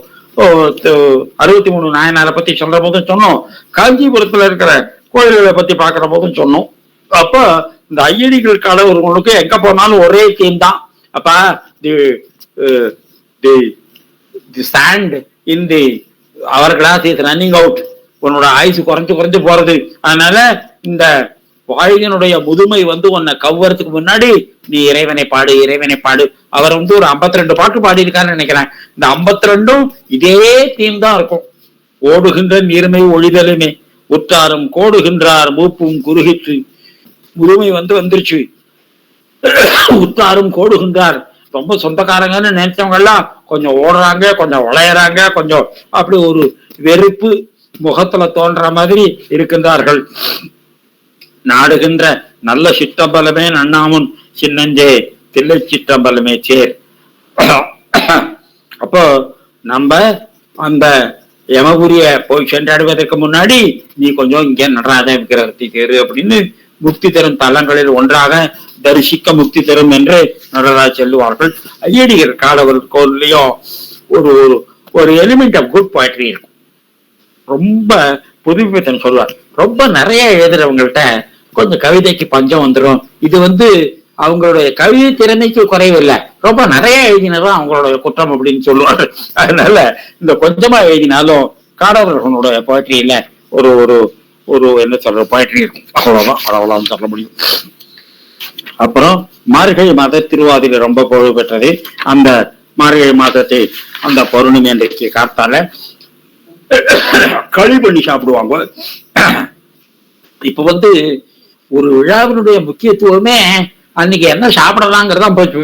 நான் மெட்ராஸ் போன போது கேந்திர சகோதரர்கள் எல்லாம் சொன்னாங்க, அண்ணா இந்த இந்து மதத்துல இவ்வளவு பண்டிகை எல்லாம் இருக்க, அதை பத்தி ஏதாவது புத்தகம் கிடைச்சா வாங்கிட்டு வாங்க அப்படின்னு சொன்னான். நான் இது ஒரு புத்தகத்தை கொஞ்சம் அவசரத்துல வாங்கிட்டு பார்த்தா அது என்ன பண்டிகைக்கு என்ன பிரசாதம் சமைக்கலாம்னு, பிள்ளையாருக்கு எப்படி கோல்கட்டை பண்ணுவது, திருவாதிரைக்கு அப்படி களி பண்ணுவது எல்லாம் சாப்பாட்டு நம்ம எழுதின புத்தகம்.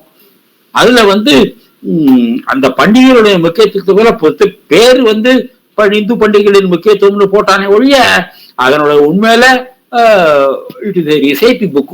எப்படி என்ன சமைப்பது என்று, திருவாதிரைக்கு எப்படி களியும் ஒரு கூட்டு ஒண்ணு பண்ணுவாங்க, அப்புறம் பிள்ளையாருக்கு கோலக்கட்டை பண்ணுவாங்க, பொங்கலுக்கு பொங்கல் வைப்பாங்க, இதெல்லாம் எப்படி பண்ணுவது என்பதை பற்றி ஒரு சமையல் புத்தகம். அந்த மாதிரி பண்டிகைகளுடைய முக்கியத்துவம் தெரியாததுக்கு காரணமே நம்ம கிராம வாழ்க்கையில இருந்து இறங்கிவிட்டோம்.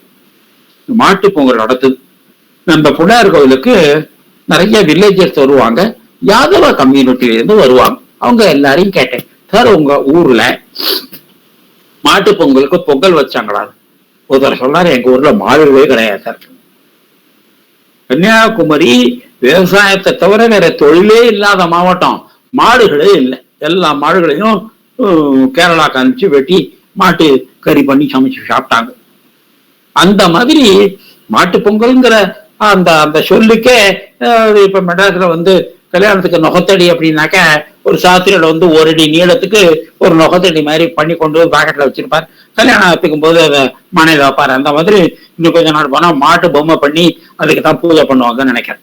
நிஜ மாடு எப்படி இருக்கும்னு மனுஷங்களுக்கு தெரியாத போயிடும். அந்த மாதிரி நம்ம பண்டிகைகளுடைய புனிதத்தன்மை எல்லாம் இழந்து வருகின்றோம். வேற அடுத்தது இந்த நடராஜருடைய எங்கு சக்தி. அணு முதல் அண்டம் வரை அனைத்தையும் அவர் ஆட்டுகிறார், அது தானும் ஆடுகிறது. அதனால ஆட்டு வைப்பார், ஆடுவார், ரெண்டும் செய்தவர். அவர் கூத்துக்கிறான் நடராஜ பெருமான் என்கிறோம். பரம்பொருள் சக்தியின் துணையால் இவ்வுலகையும் உயிர்களையும் இயக்கிக் கொண்டு இருக்கிறது, அது தானும் ஆடுகிறது. அந்த நடராஜ தத்துவத்தை வடிவமாக சிருஷ்டி செய்தவர்கள் வேறைவார்கள். இப்படிப்பட்ட இந்த நடராஜர் என்ற விக்கிரகத்தை இமேஜின் பண்ணி அதை ஸ்கல்ப்ட் பண்ணி நம்ம முன்னாடி கொண்டு நிறுத்தினாங்க. அவங்களெல்லாம் மாபெரும் டிஸ்கவரர்ஸ் அப்படின்னு தான் சொல்றாங்க. அப்போ இந்த இறை விக்கிரகங்கள் எப்படி தோன்றின? அப்போ இந்த முல்குராஜ் ஆனந்தன் ஒரு பெரிய எழுத்தாளர், அவரோட கூலி ரொம்ப புகழ்பெற்றது, அவர் நிறைய அவார்டெல்லாம் வாங்கியிருக்காரு. அவரோட ஒரு பேச்சு கேட்க போயிருந்தேன். இந்த இறை வடிவங்கள்லாம் மனுஷனுடைய கற்பனை கப்சா, it is only a concession for the weak human emotions அப்படின்னு பேசினார் அவர். இந்த நடராஜ விக்கிரகங்கள்லாம் விக்கிரகங்கள், ஓசைகள், ஒலிகள், இசைகள் இதெல்லாம் எப்படி மனிதனுக்கு தோன்றுகிறது என்ற பற்றி நமக்கு பெரிய சாஸ்திரம் இருக்கிறது. நம்முடைய அகம்பாவம் முற்றிலும் ஒழிந்து நம்ம முற்றிலும் பணிவாக நம்முடைய கற்பனையால் நம்மீது போற்றி கொண்ட புறத்திரைகளை எல்லாம் அகற்றி நாம் நாமாக இருக்கின்ற போது இறைவன் நமக்கு காட்சி தருகிறார். இறைவன் நமக்கு ஓசை வடிவில் வருகிறார். நம்ம சொல்றோம் இல்லையா, சிதம்பரத்துல உலகலாம் அப்படின்னு சேக்கடார் சுவாமிகளுக்கு சிவன் அடியெடுத்து கொடுத்தார் என்று. அப்போ இது நம்மளுடைய கற்பனை இல்லை, வேற ஒரு இன்டெலக்ட் சிம்பிளி ஸ்டாப்ஸ் ஃபங்க்ஷனிங். அப்போ நம்ம அடிமனத்திலிருந்து நம்ம கற்பனை இருக்கும். இதெல்லாம் வெறும் கப்சா அப்படின்னு நம்ம நினைக்கிறோம். இப்ப யோகா அண்ட் கிரியேட்டிவிட்டியை பத்தி நிறைய ரிசர்ச் பண்ணியிருக்காங்க. நல்ல நம்ம உடலை தளர்த்தி மூச்சை ஸ்லோவாக்கி மூச்சை நிறுத்தி தியானம் பண்ணினா நம்ம உள்ளிருந்து அப்படியே படைப்பாற்றல் வெளியில் வருகின்றது. அப்ப God starts acting when we stop functioning. இதெல்லாம் வைஷ்ணவத்துல பிரபன்னம் பிரபன்னம் பிரபன்னம் அப்படின்னு சொல்ற பிரபன்ன பாரிஜாத்த அப்படின்னே விஷ்ணுவை நம்ம கிருஷ்ணரை போட்டுக்கிட்டோம். அப்ப வேற human being stop functioning, God start working through them. அந்த அளவுக்கு பணிவு இருந்தாதான் அவரை இறைவன் தன்னுடைய கைக்கருவியாக மாற்றிக்கொள்வார். ஆகவே இந்த கிரியேட்டிவிட்டி என்பதே it is not an expression, it is a suppression of non-godly emotions. எதாச்சும் ஒண்ணு அமைஞ்சது, ஒரு 35 ஆர்டிகல் யோகபாரதியில கிரியேட்டிவிட்டி பத்தி எழுதுறதுக்கு ஒரு வாய்ப்பு கிடைச்சது. விட்டா இன்னொரு 35 எழுதுறதுக்கு மேட்டர் இருக்கு கேந்திரால. அவ்வளவு மனிதனுடைய புதிய கண்டுபிடிப்புகள், அதுக்கு அவ்வளவு பெரிய முக்கியத்துவம் உண்டு. அது இந்த அடிமனத்துல இந்த உலகத்து ஓசைகள் எல்லாம் அடங்கிய பிறகு உள்ளொலி கேட்கும். அப்படிப்பட்ட அதுதான் தகராகாரத்தினுடைய ஒலி என்று சொல்லுவார்கள். அதுதான் உள்ளொலி அப்படின்னு சொல்லுவாங்க. அந்த உள்ளொலி கேட்கிற போது அது இப்படிதான் கேட்பது. குருதேவ் தத்தாத்திரேய ராமச்சந்திர ரானடே ஓசைகளை பத்தி எழுதியிருக்காங்க, உருவங்களை பத்தி எழுதியிருக்காங்க, நிறங்களை பத்தி எழுதியிருக்காங்க. டார்க் டென்ஸ் ப்ளூ எல்லாம் தெரியும் அப்படின்னு எழுதியிருக்கிறார். மஞ்சள் தெரியும் எழுதியிருக்கார், சிவப்பு தெரியும் எழுதியிருக்கிறார். இறைவன் சில சமயம் நிறங்களாக தெரிவார், இறைவன் சில சமயம் உருவங்களாக தெரிவார், இறைவன் சில சமயம் கிராமட்டிக்கல் பேட்டர்ன்ஸா தெரிவார். வால்மீகிக்கு இந்த அனுஷ்டு என்ற யாக்கு பிணக்கணம் தேண்டியதாக ஒன்று. அந்த மாதிரி இந்த வேணுகோபால சர்மா என்று திருவள்ளுவருடைய படம் போட்டார அவருக்கு திருவள்ளுவரே காட்சி கொடுத்தார் அப்படின்னு சொல்றாங்க. இந்த மாதிரி இறைவன் நம்முடைய அகம்பாவம் அடங்கும் போது இறைவன் தன்னை வெளிப்படுத்திக் கொள்ளும் கருவியாக இந்த மானுட உடலை, மானுட மனத்தை பயன்படுத்துகிறான். அதற்குத்தான் உண்மையான கிரியேட்டிவிட்டி பேர். அதுதான் படைப்பாற்றல். நம்ம சொந்த புத்தியினால சொன்னதெல்லாம் லாஜிக்.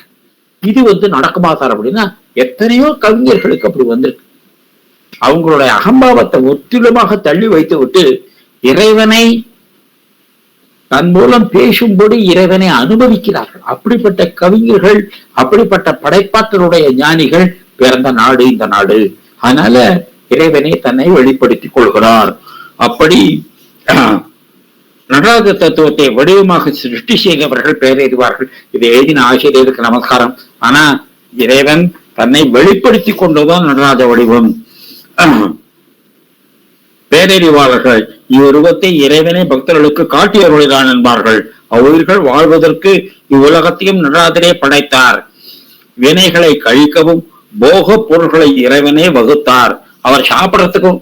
அப்போ என்றும் உள்ள ஆன்ம தத்துவத்துக்கு இறைவன் ஒரு உடலை கொடுத்தான்.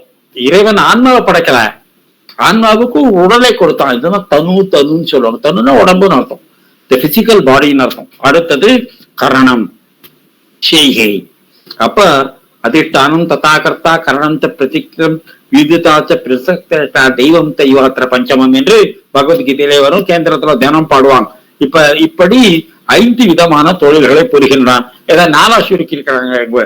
தனு என்ற உடல், கரணம் என்ற செய்கை, புவனம் என்ற இந்த படைப்பு, போகம் என்ற அனுபவத்திற்குரிய பொருள், இத வைஷ்ணவத்தினையும் சொல்லுவாங்க இல்லையா, சிறியதின் வேத்தில் செத்தது பிறந்தால் எத்தை தின்று எதில் வாழும் அப்படின்னு, அத்தை தின்று அதை வாழும்னு சொன்ன போதுதான் நம்மாழ்வாருங்கிற மகா ஞானியுடைய இருப்பையே உலகம் புரிந்து கொண்டது. அப்போ அத்தை தின்று அதில் வாழும் அப்படிங்கிறதுனா இந்த சைவத்துல சொல்ற போகம் போகம் போகம் அப்படின்னு. அதனால நடராஜருடைய சில வடிவங்களை போகமூர்த்தி அப்படின்னு சொல்ற வழக்கமும் உண்டு. சேருமான் சிதம்பரத்தில் ஆடும் நடனம் பஞ்சகிருத்திய தாண்டவம், ஆனந்த தாண்டவம் எனப்படுகிறது. அவரே உலகத்தை ஆக்குகிறார், அவரே உலகத்திற்கு தீயவற்றை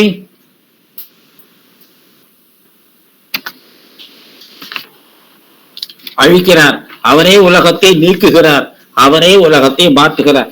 ஒரு கவிஞனுடைய வார்த்தைக்கு எவ்வளவு ஞானம் பாருங்க. சுத்தானந்த பாரதியாருடைய இந்த தூக்கிய திருவடி கேட்கணும்.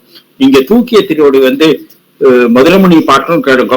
எத்தனையோ பிறவி அப்படிங்கிற இடத்துல ஒரு நிறவல ஒரு பண்ணுவார். அதுக்கு சமமான சங்கீதமே உலகத்துல கிடையாது. அண்மை காலத்துல ரந்தினி காயத்ரி இந்த எத்தனையோ பிறவியை ரொம்ப வேக்கம் வெறிநீர் மதுரமணி அந்த மாதிரி ரொம்ப ஒரு கிரியேட்டிவோட இந்த எத்தனையோ பிறவி அப்படிங்கிறதுல உள்ள அத்தனை துன்பத்தையும் அந்த ஒரு வரி மூலமா காட்டிடுவாங்க. அப்படி அந்த பாட்டினுடைய முதலடி ஆக்கி இந்த உலகத்தை படைத்து அழித்து இந்த உலகத்துக்கு வேண்டியதெல்லாம் கொடுத்து உலகை நீக்கி அதை அப்புறப்படுத்தி மறைத்து திரோதானம்னு சொல்லுவாங்க. இப்ப நம்ம பண்பாட்டுல உலகத்தை இறைவன் அழிப்பதாக சொல்லுவதில் கண்ணுக்கு தெரியாம மறைப்பது, இந்த மாயை என்பதே மறைக்கும் சக்தி தான் என்பதை பற்றி வேதாந்தத்துல நிறைய சொல்லியிருக்காங்க. அப்புறம் அருள் புரித்தல், இந்த ஐந்தும் தான் ஐந்தொழில் புரிந்திடும் அம்பலவானனே அந்த பாட்டு வரும். அப்போ ஆக்கி அழித்து நீக்கி மறைத்து அருளை, இந்த 5 காரியத்தையும் இறைவன் செய்கின்றார். அதனால பஞ்சகிருத்திய பாராயணான அம்பாளோட எழுத்த சகஸ்ரநாமத்துல நீங்க எல்லாம் படிச்சிருக்கீங்க. அப்போ தேவி வேற அப்புறம் சிவன் வேறையா? எல்லாம் தேவிதான் செய்கிறாள். இறைவன் முன்னாடி இருந்து செய்வதற்குரிய பலத்தையும் ஒரு அவேர்னஸையும் தேவிக்கு கொடுக்கிறார் என்றுதான சாஸ்திரங்கள் எல்லாம் சொல்லுகிறது. அப்படி ரொம்ப பொருத்தமா அழகா எளிமையான சொற்கள்ல சுத்தானந்த பாரதியார் பாடியிருக்கிறார்.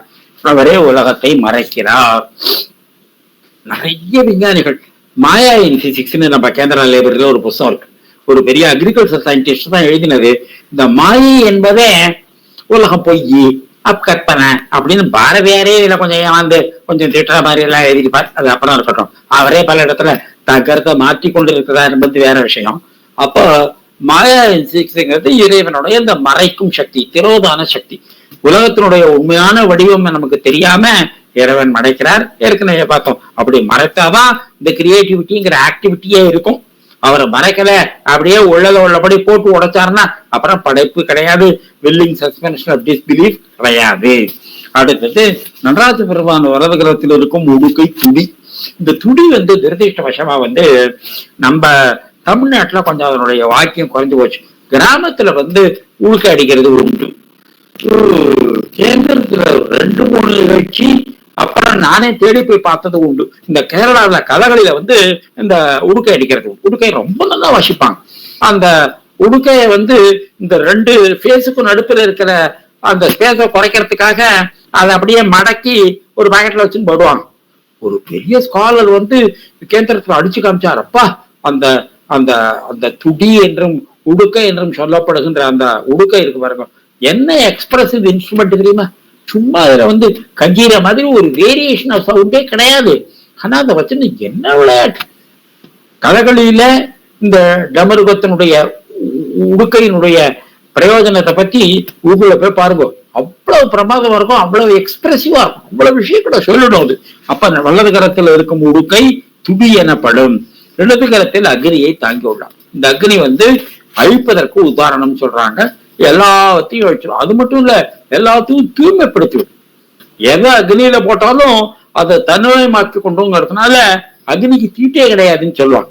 அதனால சுடுகாட்டு சிதை நெருப்பில இருந்து கோயிலுக்கு தீமை ஏற்றிக்கலாம்னா சொல்லுவாங்க. அந்த அளவுக்கு இந்த அக்னி எல்லாவற்றையும் தூய்மைப்படுத்துவது. வலது கரத்தை கீழே உள்ளது அபய வடிவில் அமைந்துள்ளது. வலது கரம் கீழ் நோக்கி, உன்னோட காப்பாத்துக்கிறேன் அப்படின்னு காட்டும். அபயம் அப்படிதானே யாக்கியவர்கள் சொல்றபடி மனித வாழ்க்கையுடைய இறுதி நிலை அபயம் தான் அப்படின்னு. அதனால வினோபாஜிக்கு இந்த அபயம்ங்கிற வேத வாக்கியம் ரொம்ப பிடிக்கும். மதுரை தியாகராஜ காலேஜ் அந்த பிரின்சிபல், அவங்க அப்பா அம்மா வந்து வினோபாஜியோட பக்தர். இந்த எங்களுக்கு குழந்தை பிறந்திருக்கு அப்படின்னு அவருக்கு அபயகுமார் அப்படின்னே பேர் வச்சார். நான் போய் சந்திச்சுக்கேன். அதனால வேதத்திலையும் மனிதன் அடையக்கூடிய மிகப்பெரிய ஆன்மீக நிலையை அபயம் என்றே யாக்கியவல்கர் சொல்லுகின்றார். அத அந்த அபயத்தை அருள்பவன்.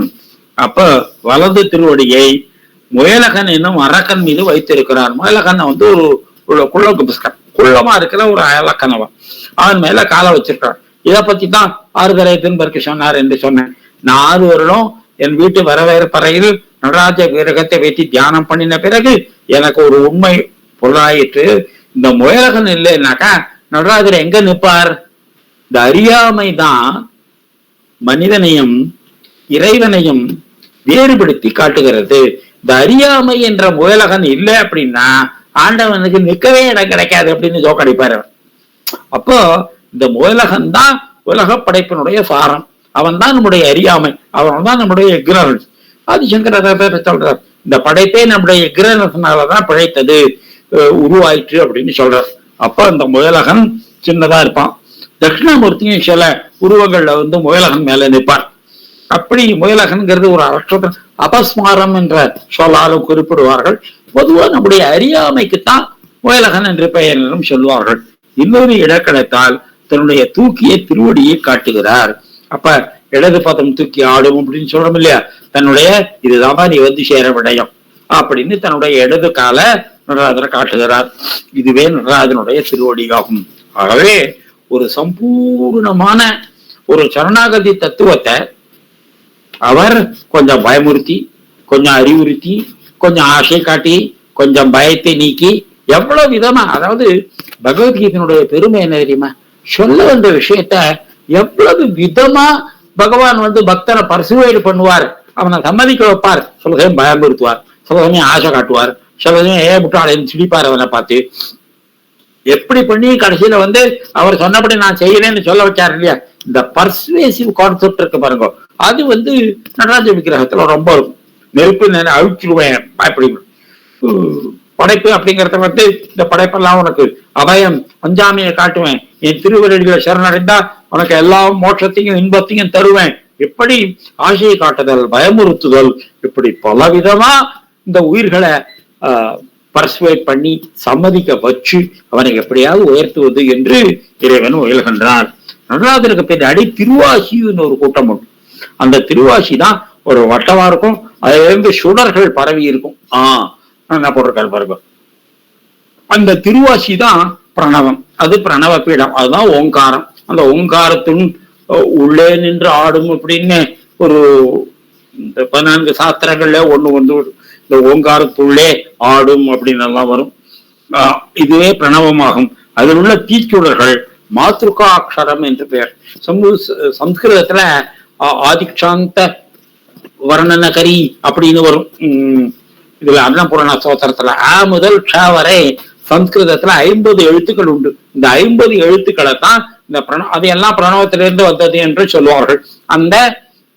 அதைத்தான் இந்த திருவாசியில காட்டுக்கிறோம். நல்ல கோயில்கள்ல திருவாசி பண்ணி ரொம்ப தங்கத்தால, வெள்ளியால, பொன்னால, செப்பால திருவாசி பண்ணி வைப்பாங்க. பாண்டி நாட்டுக்கு மட்டும் உள்ள விசேஷம் என்னன்னா, கல்லால பண்ணுவான். கல்லால திருவாசி அவன் அடிக்கிறதுக்குள்ள போயிடும், தாவு தீர்ந்து போயிடும். ஒரு தப்பு பண்ணினா போச்சு, அவனுடைய லேபரே போயிடும். மதுரைக்கு தெக்க மட்டும் இருக்கிற நடராஜர் கோயில் சிவாலயங்கள்ல நடராஜருக்கு கல்லாலான நடராஜர் விக்கிரகம், கல்லாலான திருவாசி. என்ன லேபர், என்ன பக்தி, என்ன பக்தி அப்பா, பிரமாதம். அதுவே பிரணவமாகும். அதில் உள்ள தீச்சுடர்கள் மாத்ருகாட்சரம் எனப்படும். சைவத்தின்படி உயிர்களும் இறைவனை போலவே அனாதி, வேற அனைத்தையும் போல தோன்றி அழிபவை அல்ல, தோன்றி அழிப்பவை அல்ல, அழிபவை அல்ல. அப்ப சைவத்துல உயிர்களும் அனாதி, அதுக்கு தோற்றமும் கிடையாது, மரபும் கிடையாது. அதோட ரெலவன்ஸ், அதனுடைய உலக பணி, அதுக்கு போகம், அதற்கு தனு, அதுக்கு கரணம், இதைத்தான் சிவன் அருள்கிறார். அதனால தோன்றா நிலை என்று எட்டர்னலி எக்ஸிஸ்டிங். இது வந்து கிட்டத்தட்ட ராமானுஜருடைய சித்தாந்தத்திலையும் உண்டு. இப்படி இந்த உயிர்களுக்கு தோற்றமும் மறைவும் கிடையாது அப்படின்னு. ஆண்டவன் உயிர்களை படைப்பதில்லை, உயிர்களுக்கு உடலை மட்டுமே படைக்கிறார். இந்த பஞ்சகிருத்தியத்தை இன்னொரு விதமாகவும் கூறுவது உண்டு.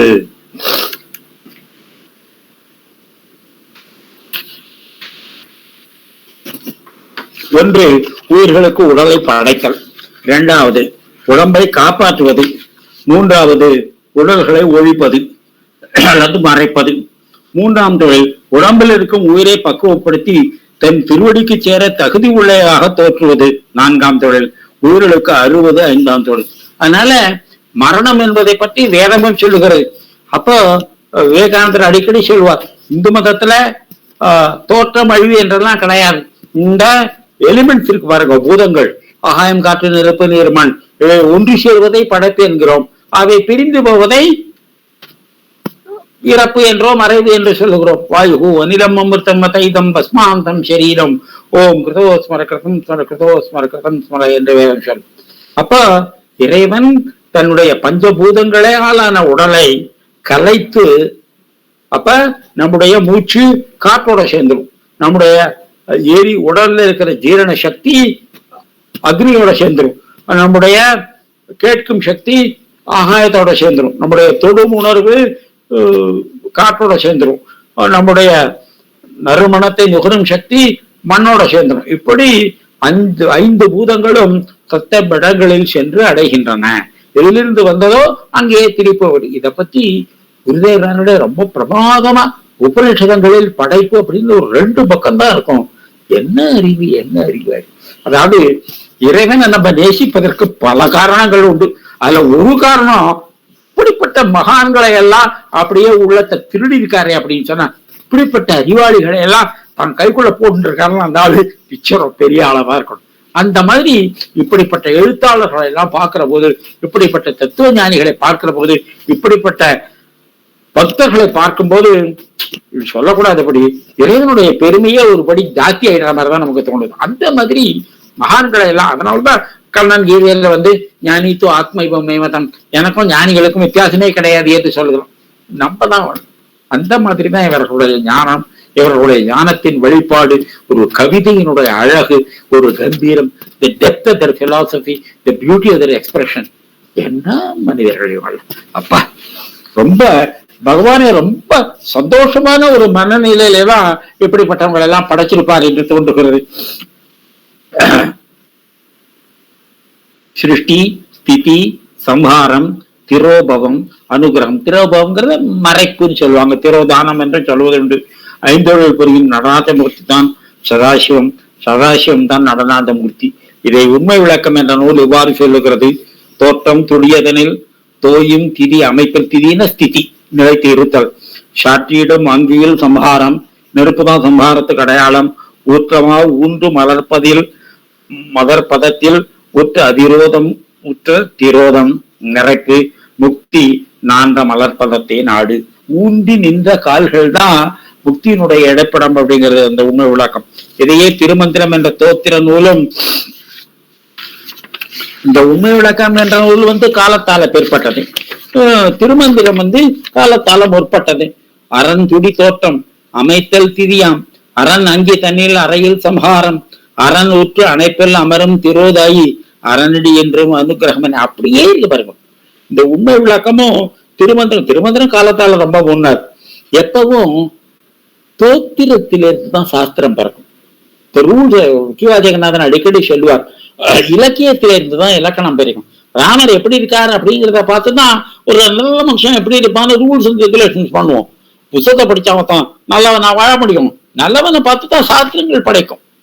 ஆகவே திருக்குறள் இப்படிப்பட்ட ஒரு நல்வாழ்க்கையை பத்தி பேசுதுன்னா, அப்படிப்பட்ட மனிதர்கள் இந்த வாழ்க்கையில இருந்திருக்காங்க.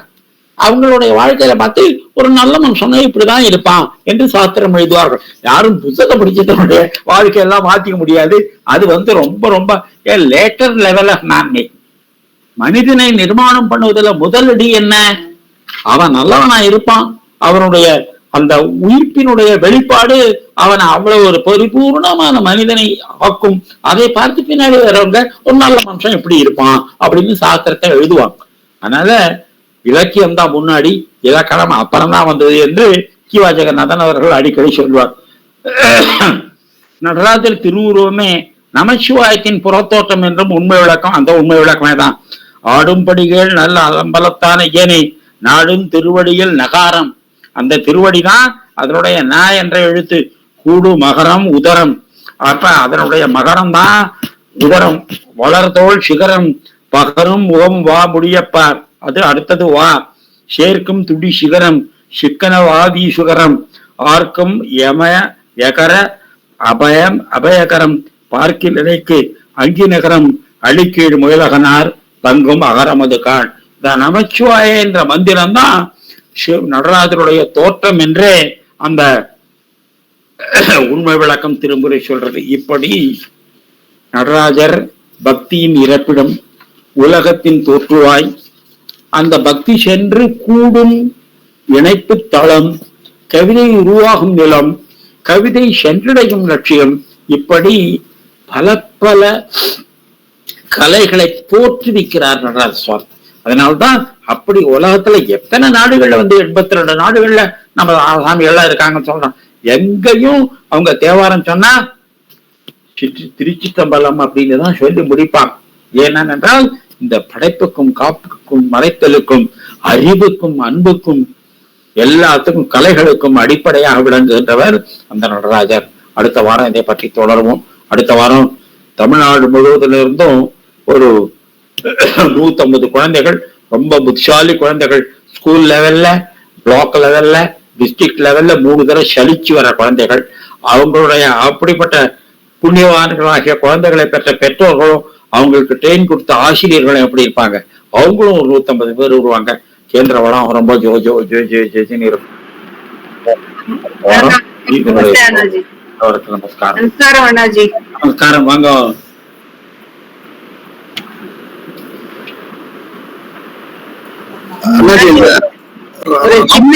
ஒரு சின்ன இது கரெக்ஷன் அண்ணாஜி. அந்த வில்லிங் சஸ்பென்ஷன் ஆஃப் டிஸ்பிலீஃப் வந்து கோல்ரிட்ஜஸ் பயோகிராபியா லிட்ரரியா அப்படிங்கிற இதுல அவர் அதுலதான் அந்த டேர்ம் யூஸ் பண்றாரு அவர்.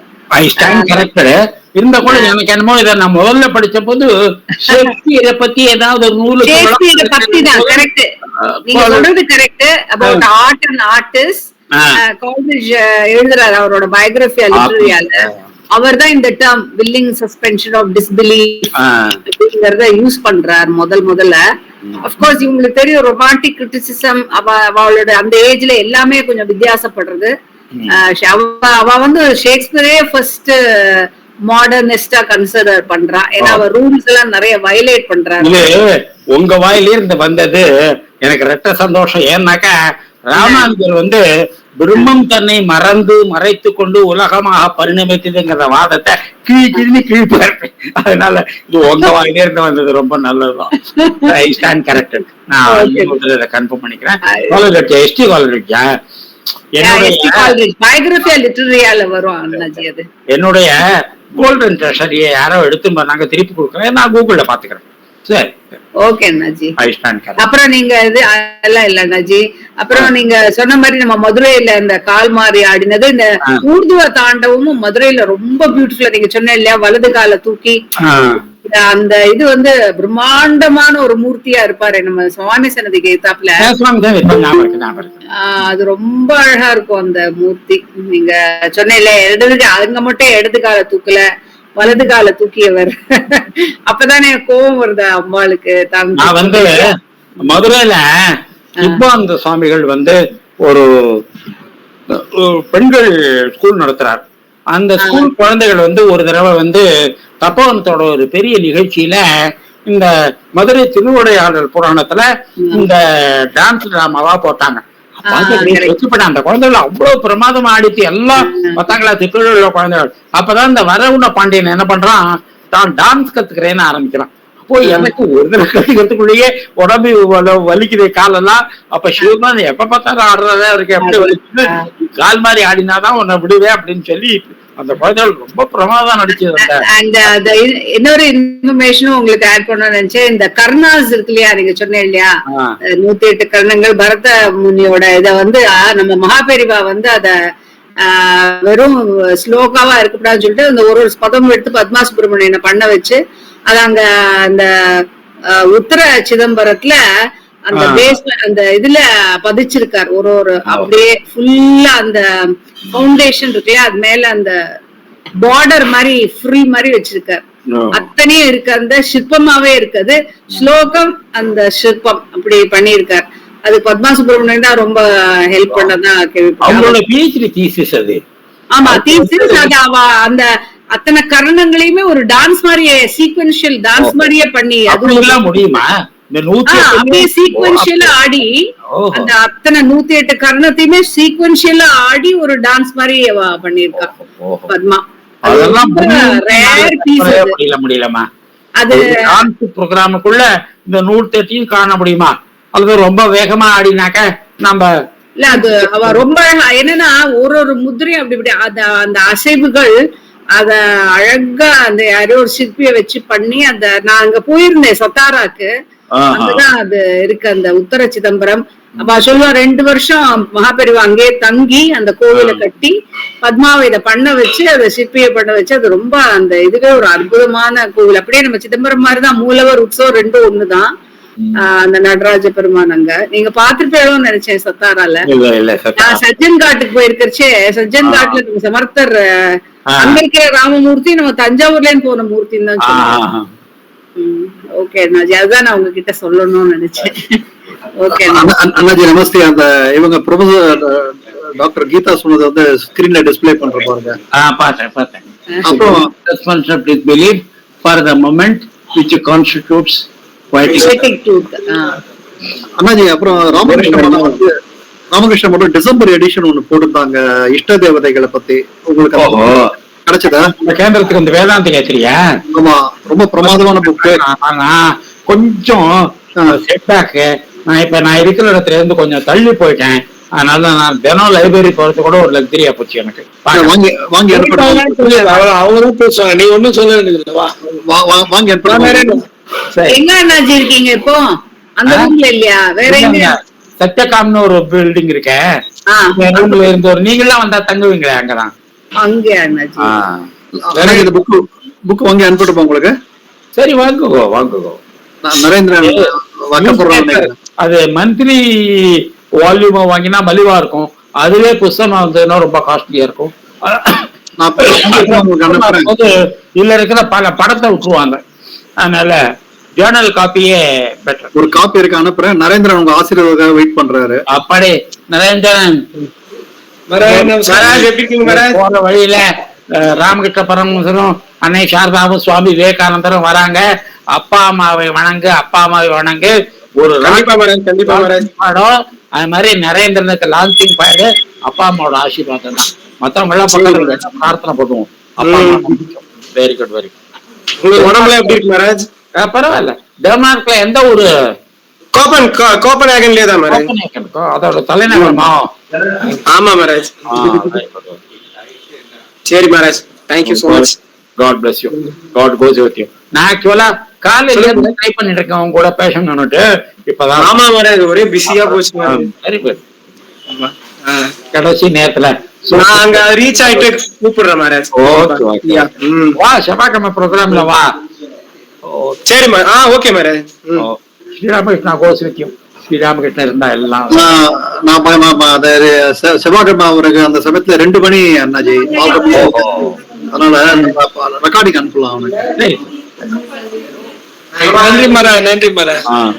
நீங்க எதுவரையும் போவீங்க? ஏர்போர்ட் வழியும் தானா? ஆமா மகாராஜ். ஆமா மகாராஜ்.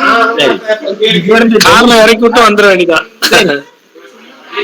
புக்கெல்லாம் வந்து சேர்ந்துருச்சா மகாராஜ்? புக் வரல வரும். சரி மகாராஜ். மயில்வாகனன் பிப்ரவரி 5ஆம் தேதி தான் இங்க சென்னையில போறாங்க. அதுக்கு அவங்க அனுப்புறேன்ட்டாங்க. போஸ்ட்ல அனுப்புறேன்னா அண்ணாஜி ஒத்துக்கவே மாட்டேன்றாரு. அதுக்கெல்லாம் காசு அதுல ஒரு லயம் ஆர்டர் பண்ணிட்டீங்க. ஜி விட்டு போனதெல்லாம் நம்ம ஒருங்கிணைச்சிடலாம். நாளைக்கு கூப்பிடுறேன் உங்களை. நன்றி ஜி, நன்றி ஜி. இந்த கோயம்புத்தூர் பதிப்பகம் அதெல்லாம் நம்மகிட்ட இருக்கு. அந்த லயம்லாம் நம்ம வாங்கிடலாம். போன் நம்பர் இருக்கு. சங்கர் பதிப்பகம் அதெல்லாம் இருக்கு. சரி. சங்கர் பதிப்பகம் ரொம்ப தூரமாச்சே. நான் வெள்ளிவாக்கம் வரலையும் போய் நம்ம கேந்திரா ஃப்ரெண்ட் ஒருத்தர் தான் மோட்டார் சைக்கிள் அழைச்சிட்டு போனாரு. வெள்ளிவாக்கத்துல இருந்து கிழக்க ரொம்ப போகணும் மயில்வானன். அதை விட அதுக்கு நீங்க பெட்ரோல் சார்ஜே 100 ரூபா ஆகும். அது இல்ல உங்களுக்கு நேரா அனுப்ப சொல்லிடலாம் கொரியர், அவங்க அனுப்ப சொல்லிடலாம். நன்றி மகாராஜ். ஜெயராம் நமஸ்காரம். முடிச்சுக்கலாம் அண்ணாஜி. முடிச்சுக்கலாம். எல்லோரும் நம்ம ப்ரொஃபசர் கீதாவே அவங்க சொல்லட்டும். அவங்க சொல்லுங்கம்மா. மச்சான் வாங்க மச்சான். எல்லோரும் இன்புற்றிருக்க நினைப்பதுவே அல்லாமல் வேறொன்று அறியேன் பராபரமே. ஓம் சாந்தி சாந்தி சாந்தி.